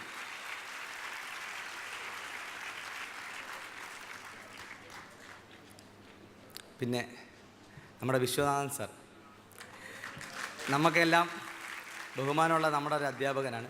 അതിലുപരി നമ്മുടെ എല്ലാവരുടെയും സുഹൃത്താണ് അദ്ദേഹം. നമ്മളിവിടെ വന്നപ്പോൾ തൊട്ട് നമുക്ക് വേണ്ടുന്ന എല്ലാ കാര്യങ്ങളും ഈ പ്രോഗ്രാമിൻ്റെ ഷെഡ്യൂളാണെങ്കിലും ഗസ്റ്റുകളെ ആണെങ്കിലും എല്ലാവരും സോമനാഥ് സാറിനെ ഉൾപ്പെടെ എല്ലാവരെയും അറേഞ്ച് ചെയ്ത് തന്നതും ബാക്കി എല്ലാ കാര്യങ്ങളും ചെയ്തു തന്നതും നമ്മുടെ സ്റ്റാഫ് അഡ്വൈസറായ വിശ്വനാഥ് സാറാണ്. നിങ്ങൾക്കറിയാം, കഴിഞ്ഞ ഇൻ്റർമീഡിയറ്റ് കോഴ്സ് ആണെങ്കിലും ഇപ്പോഴത്തെ ഗ്രാജുവേഷൻ ആണെന്നുണ്ടെങ്കിലും നമ്മളെ വിദ്യാർത്ഥികളുടെ ഏത് രീതിയിലുള്ള പ്രോഗ്രാം നടത്താനും നമ്മുടെ കൂടെ വിദ്യാർത്ഥികളിൽ ഒരാളായി സാർ എപ്പോഴും കാണും. ആ വിശ്വനാഥ് സാറിനും ഔപചാരികതയുടെ പേരിൽ മാത്രം എൻ്റെ പേരിലും നിങ്ങളുടെ പേരിലും ഉള്ള നന്ദി അറിയിച്ചു കൊള്ളുന്നു.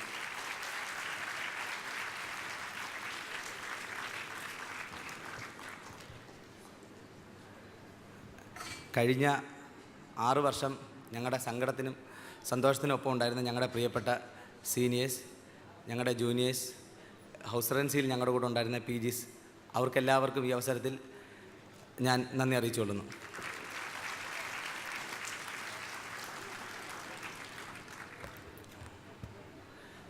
ഈ വേദി ഇവിടെ ഒരുക്കിത്തരാൻ സഹകരിച്ച ടെക്നിക്കൽ സ്റ്റാഫിനും പിന്നെ മെഡിക്കൽ കോളേജിലെ എല്ലാ സ്റ്റാഫിനും ഈ അവസരത്തിൽ എൻ്റെ പേരിലും നിങ്ങളുടെ ഓരോരുത്തരുടെ പേരിലുള്ള നന്ദി അറിയിച്ചു കൊള്ളുന്നു.